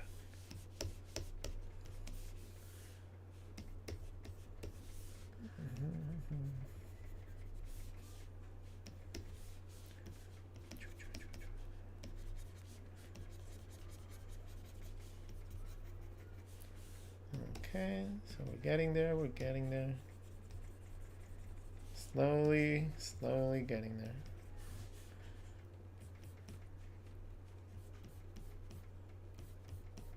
Alright, let's try that. And right here, I need to make sure that you see the little differentiation there. And I'm not completely sold on the angle in which I'm drawing this for the leg. It doesn't look right. This one does. And it's going around like a Sailor Moon Scout type of like thing. So would it be like that? I think so. Sometimes it's gotta go back. And yep, it was just the other way. Because the leg is going that way. So, yep. I was in the wrong. When things don't look right, it's probably because they ain't right.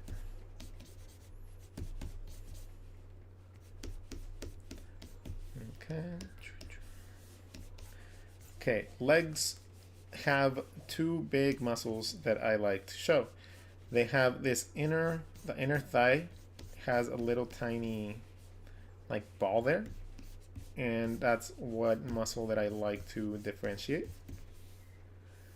And then the thigh muscle that goes around it. So whenever you clean it up, it looks pretty nice.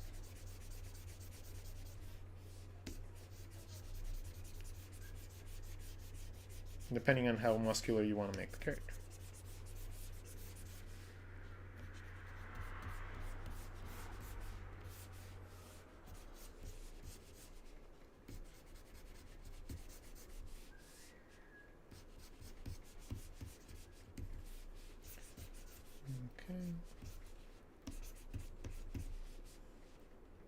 It's also a way to show squish.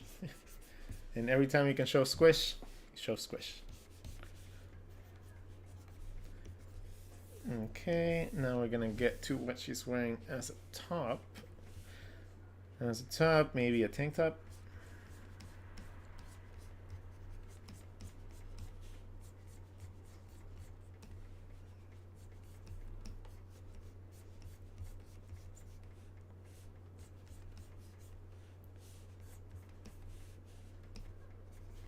There you go. And then it would be like a midriff type of thing.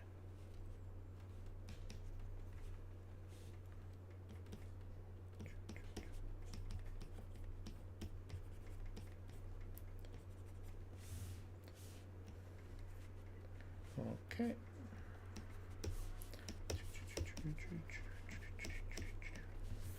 All right. Okay. Basketball jersey. Nah. Too baggy. You wouldn't be able to fight in that.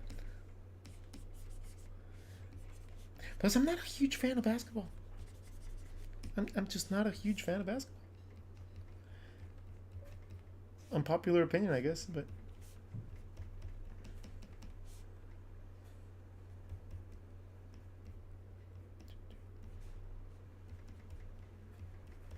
Alright, so we have our pinup doing pretty good.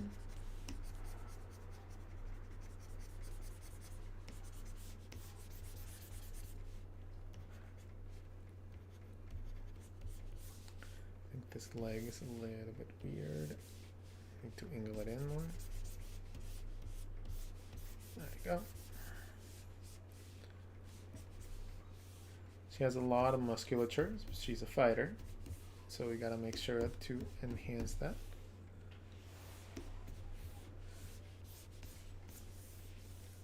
Let's get rid of this arm.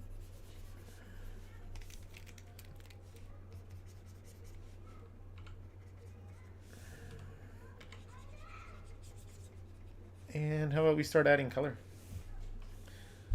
Actually, let's do one more level of refinement. And then we'll go into color.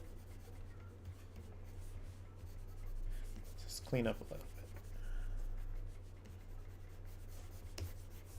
I'm like wondering if we should clean it up with inking or just leave it nice and dirty like this. I don't know, I'll let you guys choose while I finish cleaning up the details. Do you guys want to sit here and watch me ink? Or do you want me to just finish the sketch? I'll take the first 10 votes. So vote now. If you want me to finish it with inking and coloring and stuff, let me know. If you want me to just finish the sketch, it's been a while already. So, you know, I wouldn't be too offended if you guys just decided that you prefer setting that aside for next time. Dirty. All right, let's do it dirty. That's one.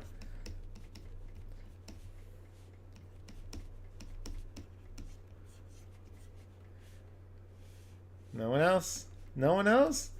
Wow, you guys are not very vocal tonight. Ooh, that's 1-on-1. Bum, bum, bum. Who's gonna get it? Are we inking or are we just finishing a dirty sketch? Inking and coloring it. That's 3. Ink and color. Ooh! I guess we're gonna ink it. All right, awesome. That's gonna be cool. I get to show you guys my favorite tool in Clip Studio.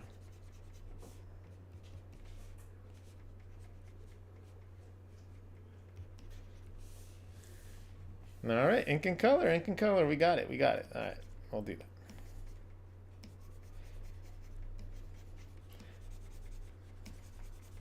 I'm gonna just clean up a little bit of the dirtiness because when you start inking, you need to make sure that you have perfectly clear lines.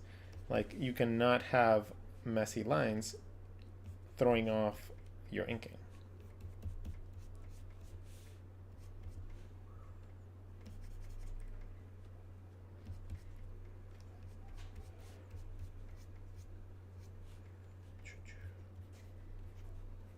I have a buddy that's the master of inking. Like he's just fucking amazing. I should get him on the show. Alright, I think we can go off that.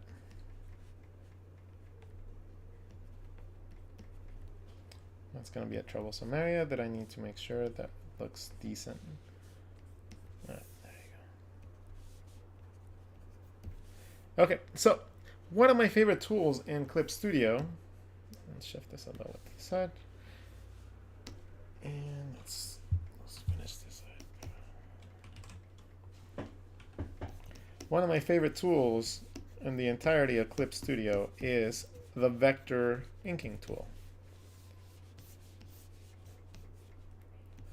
One more squish.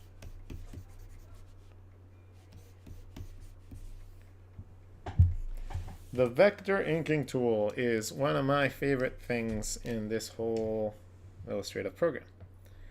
I'm going and I'm going to clean up a little bit of details inside the face.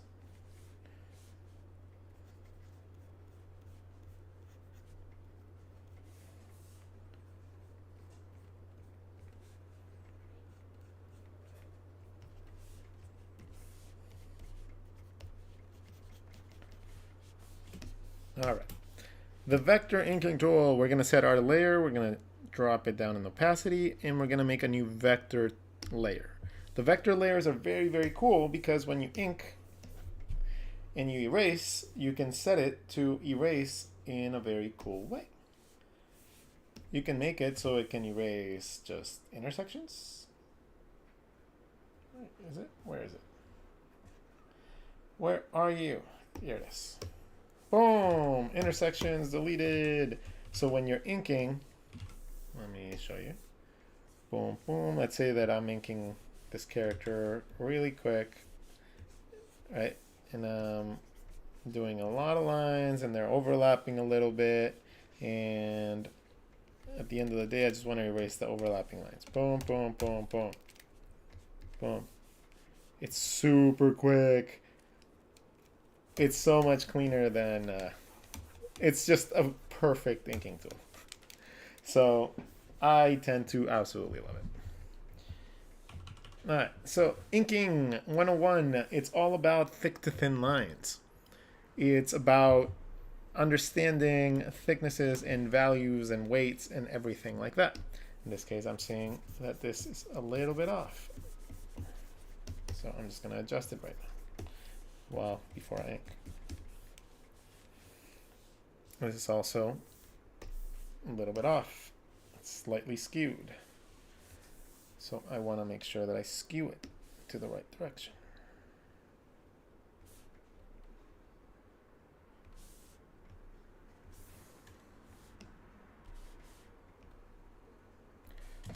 Okay, and edit, transform, mesh transformation tool. There we go. Okay, the warp tool in Photoshop and the mesh transformation tool in Clip Studio are your friends. They will help you fix the slight issues that come from very, very slight different angles that you didn't get completely right. So that's what I'm adjusting right now. And I'm going to bring all this down a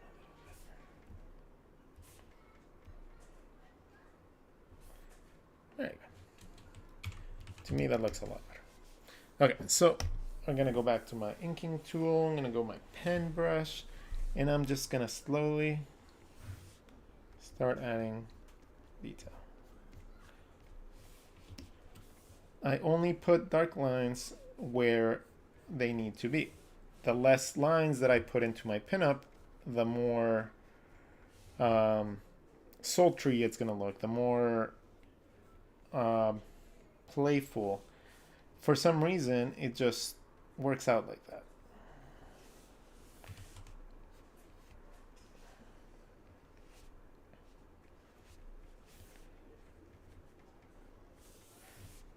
Whenever you need to add and enhance the fact that there's depth, you add a thicker line.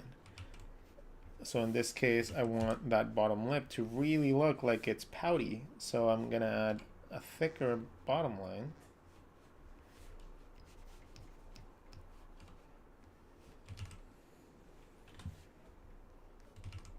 And I'm going to add the highlight once we're at it.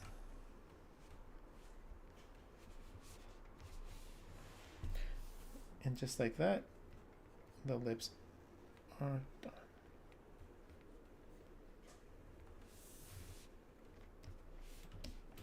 The nose is done.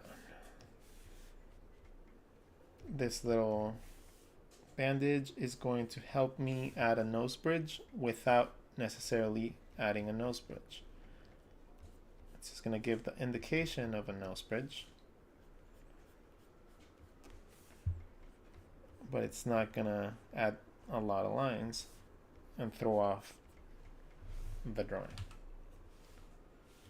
Even drawing that extra little line looks like too much, so I'm not going to do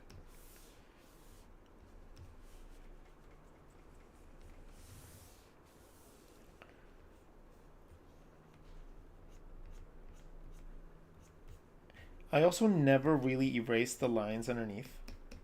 I like to let them work with my sketch. And it's just something I've just gotten used to doing. I used to think that the lines have to be perfect and like everything had to be like absolutely nah. I started loving the look of my artwork in a more rough form.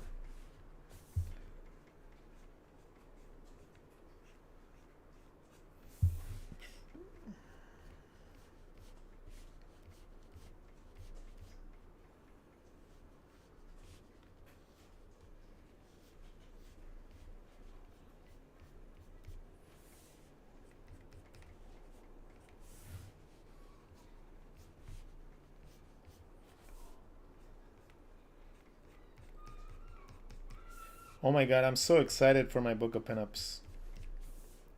So excited. I have so much material for it. So much content. Um, it's honestly like it's overwhelming how much content I have for it. So it's taking a little longer than I thought.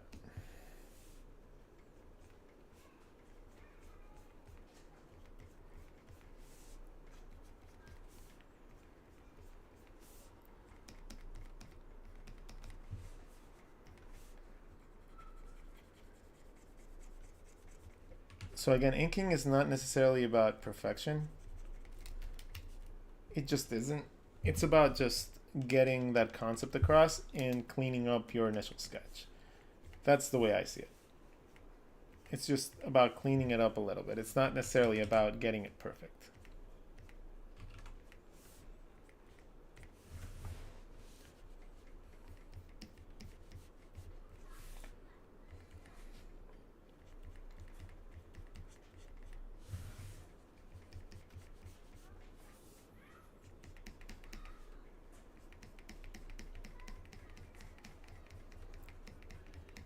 When you aim for perfection, uh, you're always going to be disappointed. Because honestly, it's just not something that happens. Perfection is just overrated.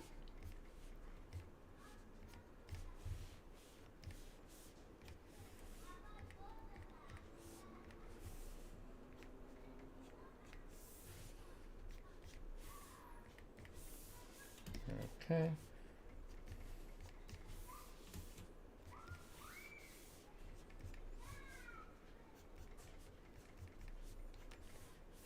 I'm gonna give her some battle marks.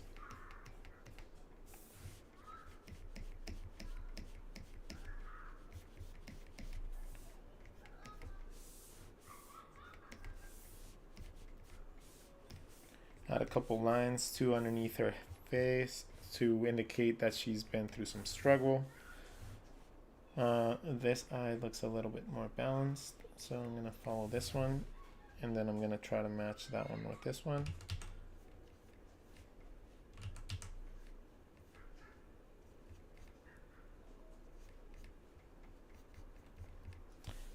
I've been loving the Pac-Man eyes.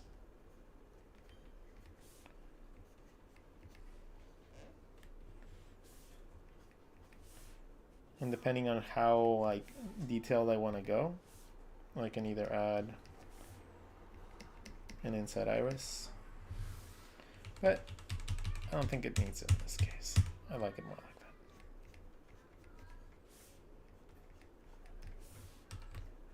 that. Okay.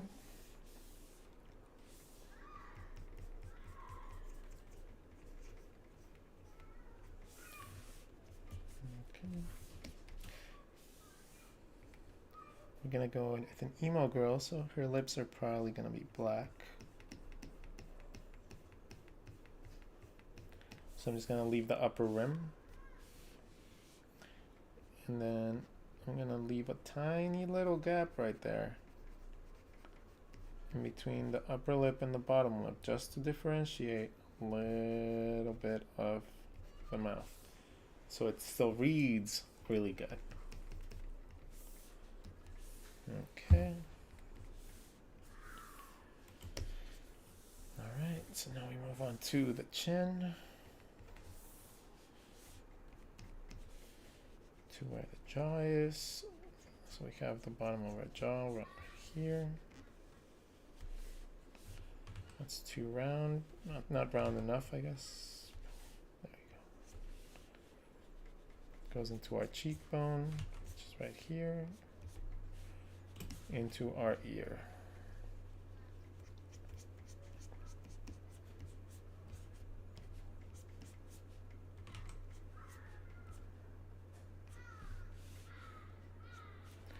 Then to our hairline.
Hello. Haha! I don't know what happened. But hopefully you guys didn't leave. Yeah, I was a little bit in the zone. Sorry about that.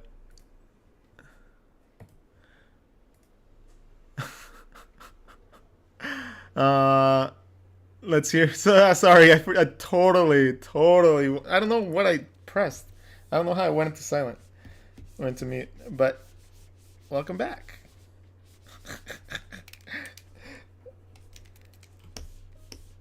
So I was saying that the first thing that I like to lay down is the whites after I lay down my flat colors. Mostly because it adds and enhances the drawing quite a bit. The first layer of white that I put in is just for the eyes and normally for any white piece of clothing that the person or the character might have.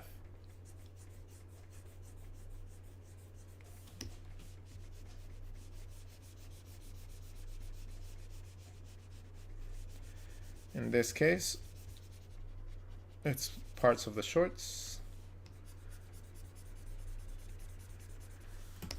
and parts of the eyes. I don't know if I want to make these. Why not? Let's make these into white.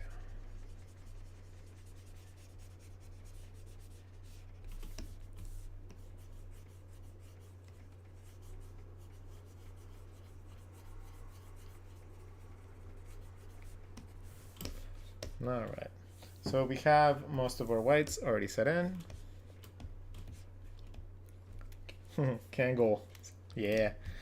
Okay, the next thing that we got to decide is what her accent colors are going to be. What's the color of her t-shirt? So I still want to make her a little bit girly-ish. So I'm going to make it nice and bright and pink. Or like a baby lavender.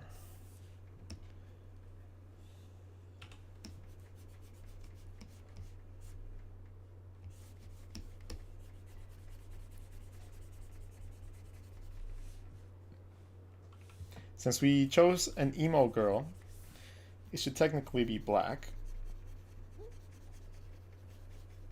So we can change the color later.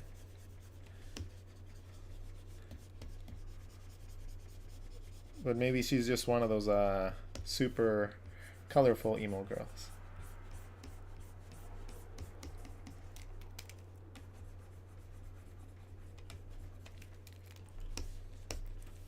Yeah, maybe you give her like pink hair.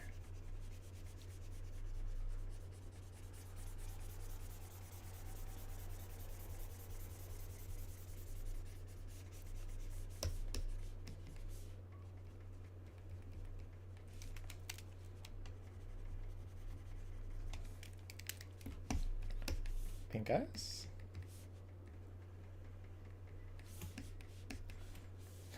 That actually doesn't look bad at all.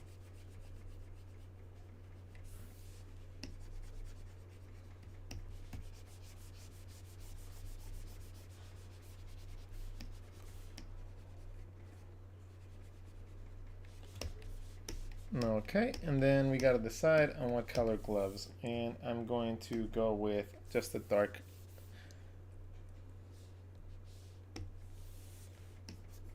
like a gray.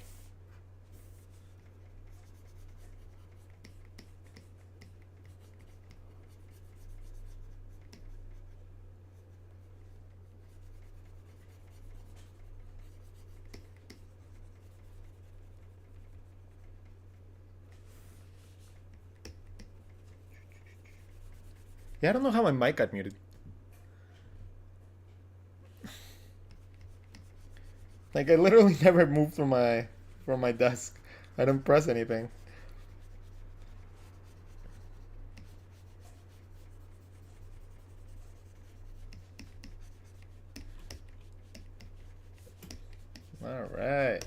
All right, this is looking kind of dope.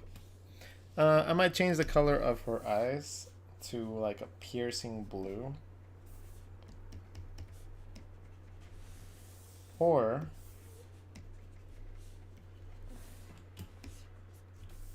do we want to go with like anime color eyes?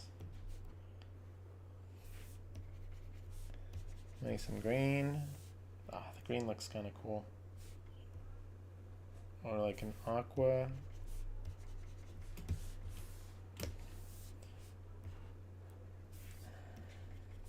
I'm liking the blue. I'm liking the blue a lot. I'm gonna make the little band-aid. Let's make it a darker color. Alright, so for the most part, I think we are set. We can add more depth to the character little by little by creating shadows within the elements that we already drew.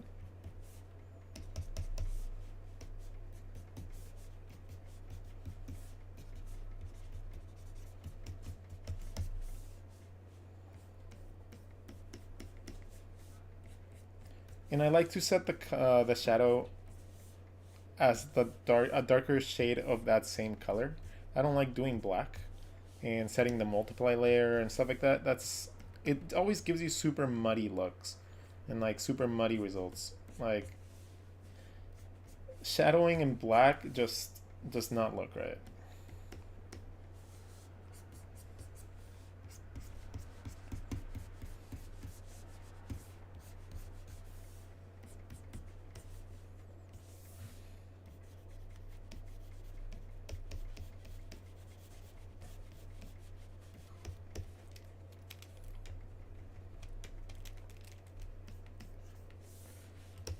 Okay.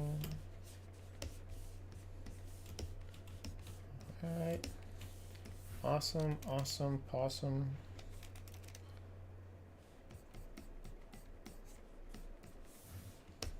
Okay, we're gonna go into the skin tone and we're gonna add some shading to the skin tone.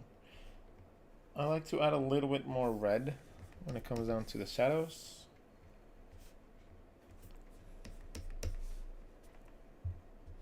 I'm gonna lock the pixels. And again, with the shadows, you want to enhance any curvature that you already have. In this case, I have the muscles, right? So I want to go around the muscles a little bit to create an enhanced contrast to make the muscles stand out even more.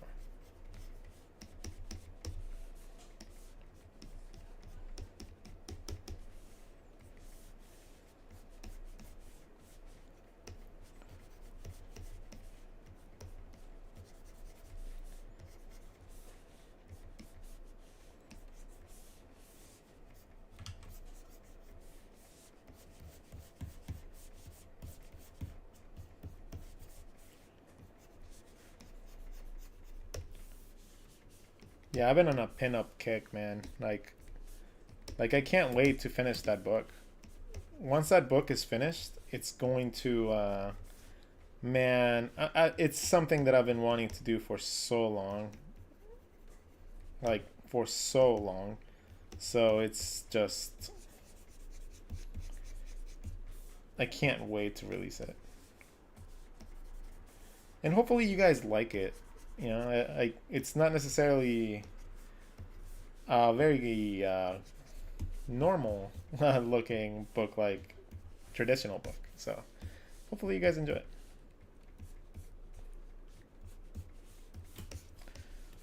Okay, this is looking great.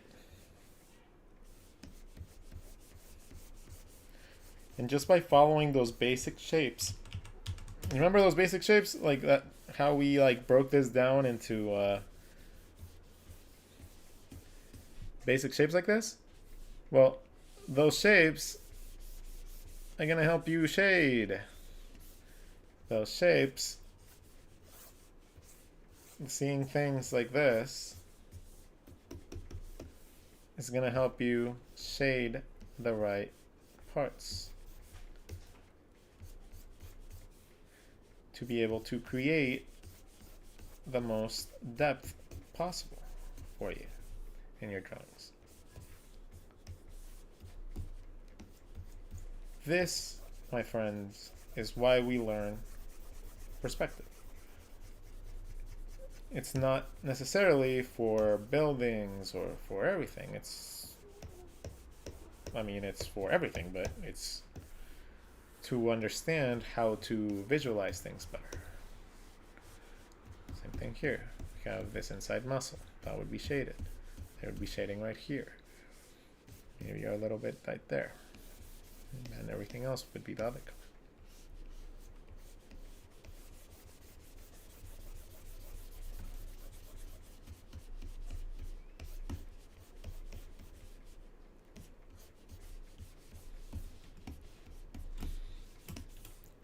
Okay, almost final details. All right, add some bounce light, a little tiny bit of rim shadow. And now for the next favorite part of my drawing process is highlights. So highlights to me are the absolute favorite. I go to the top layer, I make layer, and I go in and I add highlights depending on what parts are needed. For example, here I want to make sure that I make that line disappear. I don't want that line to be there. I just want the highlight to be the highlight.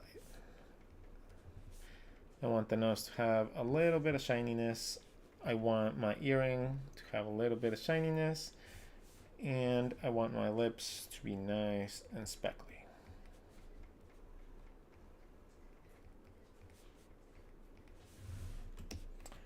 Right, she's bleeding too, so put a little bit of that there. If I really look back down, like the only other parts that would be really glossy is any part that's sweaty.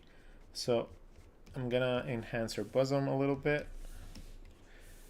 I'm gonna enhance a little bit of the areas that are more prone to light, which would be anything bouncy, anything round that has anything protruding. So right here, I can make the legs shine in a couple different ways. I can give them rim light, right? Which is a good option. It looks good. Or you could add the light in the middle, but that's looking fine. I don't need to do that. Okay, and then the hair. The hair, she's already has short hair, so I'm just gonna add a little bit of rim lighting. And a couple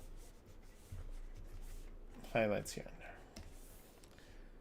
Gonna go back in here. There's a couple parts that I want to delete, and a couple parts that I need to fill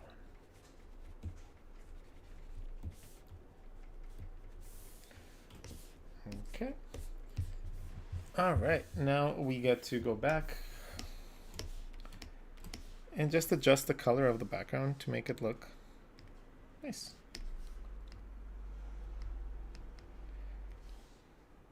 Let's see. Let's see what color looks good with her.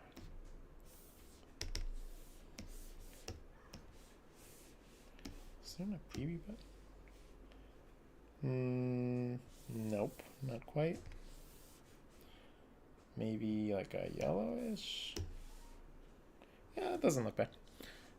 And then we're gonna just add a couple details. We're just gonna kinda make like a background. Make it look like there's like ropes, maybe.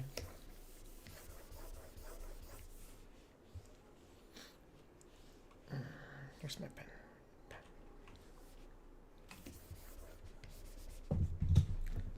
No, pen, not brush.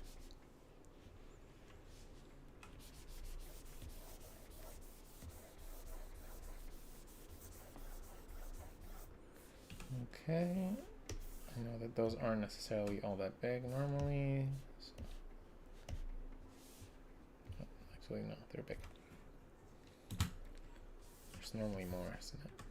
Okay. So gonna add a little bit of texture to make it faded into the background.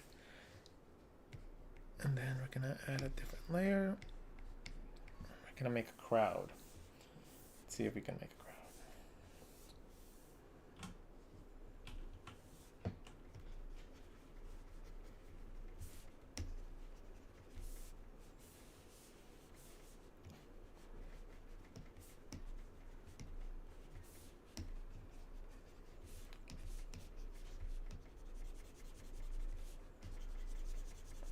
Let's see if we can make this look like a crowd.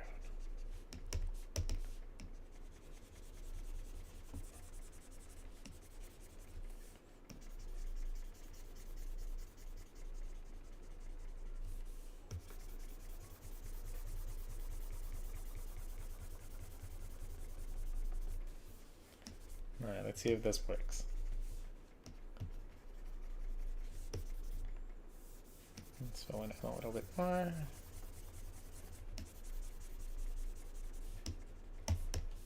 Okay, filter.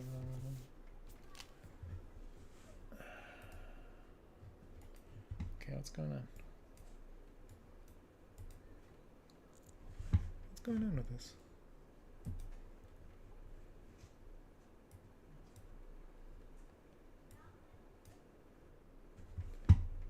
Interesting. That's weird.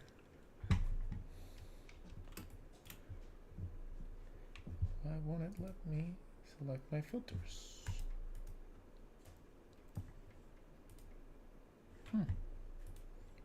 There it is. Filter, blur, Gaussian blur.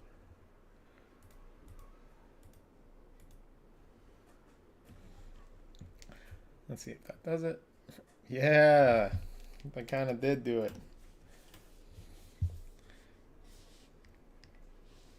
Now we're gonna take that layer, we're gonna take it, we're gonna multiply it, we're gonna bring it up, we're gonna bring it behind the other one. And then we're gonna bring down the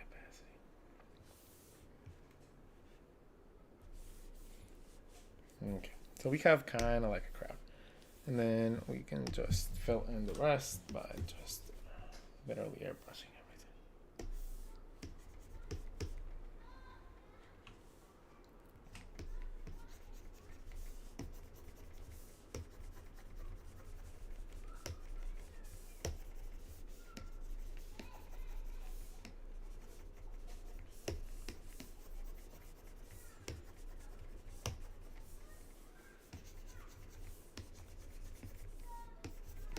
I'm gonna add the bottom just to add a little bit more color sharpness to where the legs are.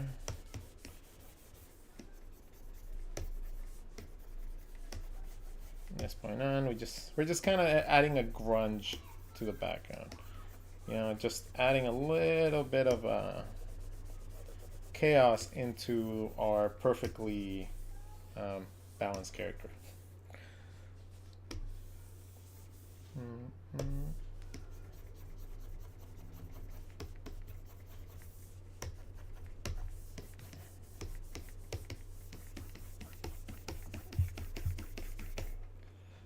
Okay, I like all that. We're gonna just all mix it in together. Boom. Next blend. No. I gotta learn the shortcuts for this stuff. Merge selected layers. There you go. We're gonna change that to multiply, and then we're gonna see what other colors look like. See what a blue looks like.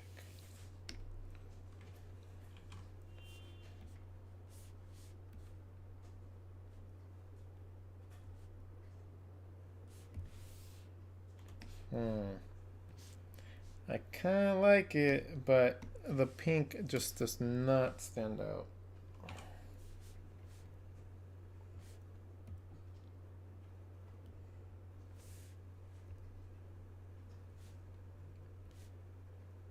I think it's just gonna have to be yellow. Make this a little bit less strong. There you go. And one last element. Let's make her a little bit sassy. So we're gonna give her a thought bubble.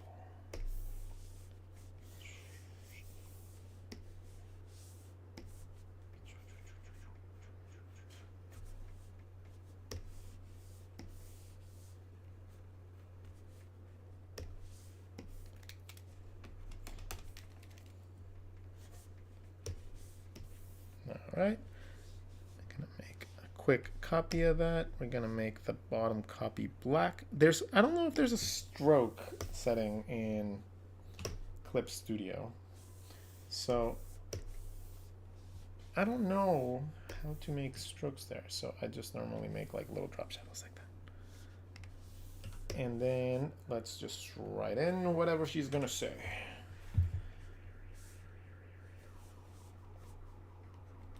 Okay. Why is this not writing? There you go. It's in a different layer. That's why.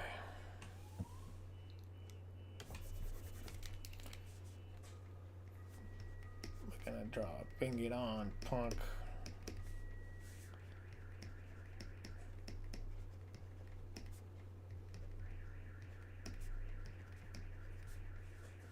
There you go. More like that. Let's move that. Scale it. Make it fit nice within thing, and ta-da! We have a finished pinup. Thank you all so much for keeping company. What time is it right now? Wow, it's almost 11. We were here for a while. So anyways, thank you all so much. Sorry about the sound mix-up. And yeah, I hope you guys enjoyed it. I hope you guys learned a little bit. And if you did, hit that like button, hit that subscribe button, go sub to my Instagram, go sub to my TikTok. I'm going to be uploading a lot more things to that there. If you guys want to support me, I do have digital copies of my coffee break doodles in my Instagram link. So if you guys want to support me like that, it's a wonderful book. It's about 50 pages of my favorite sketches and concepts that I've come up with for a very long time. So I highly recommend that you guys purchase it if you want to support my channel. So thank you all so much. Have a wonderful night. I'm gonna go eat something because I'm starving. And I will see you guys in the next one.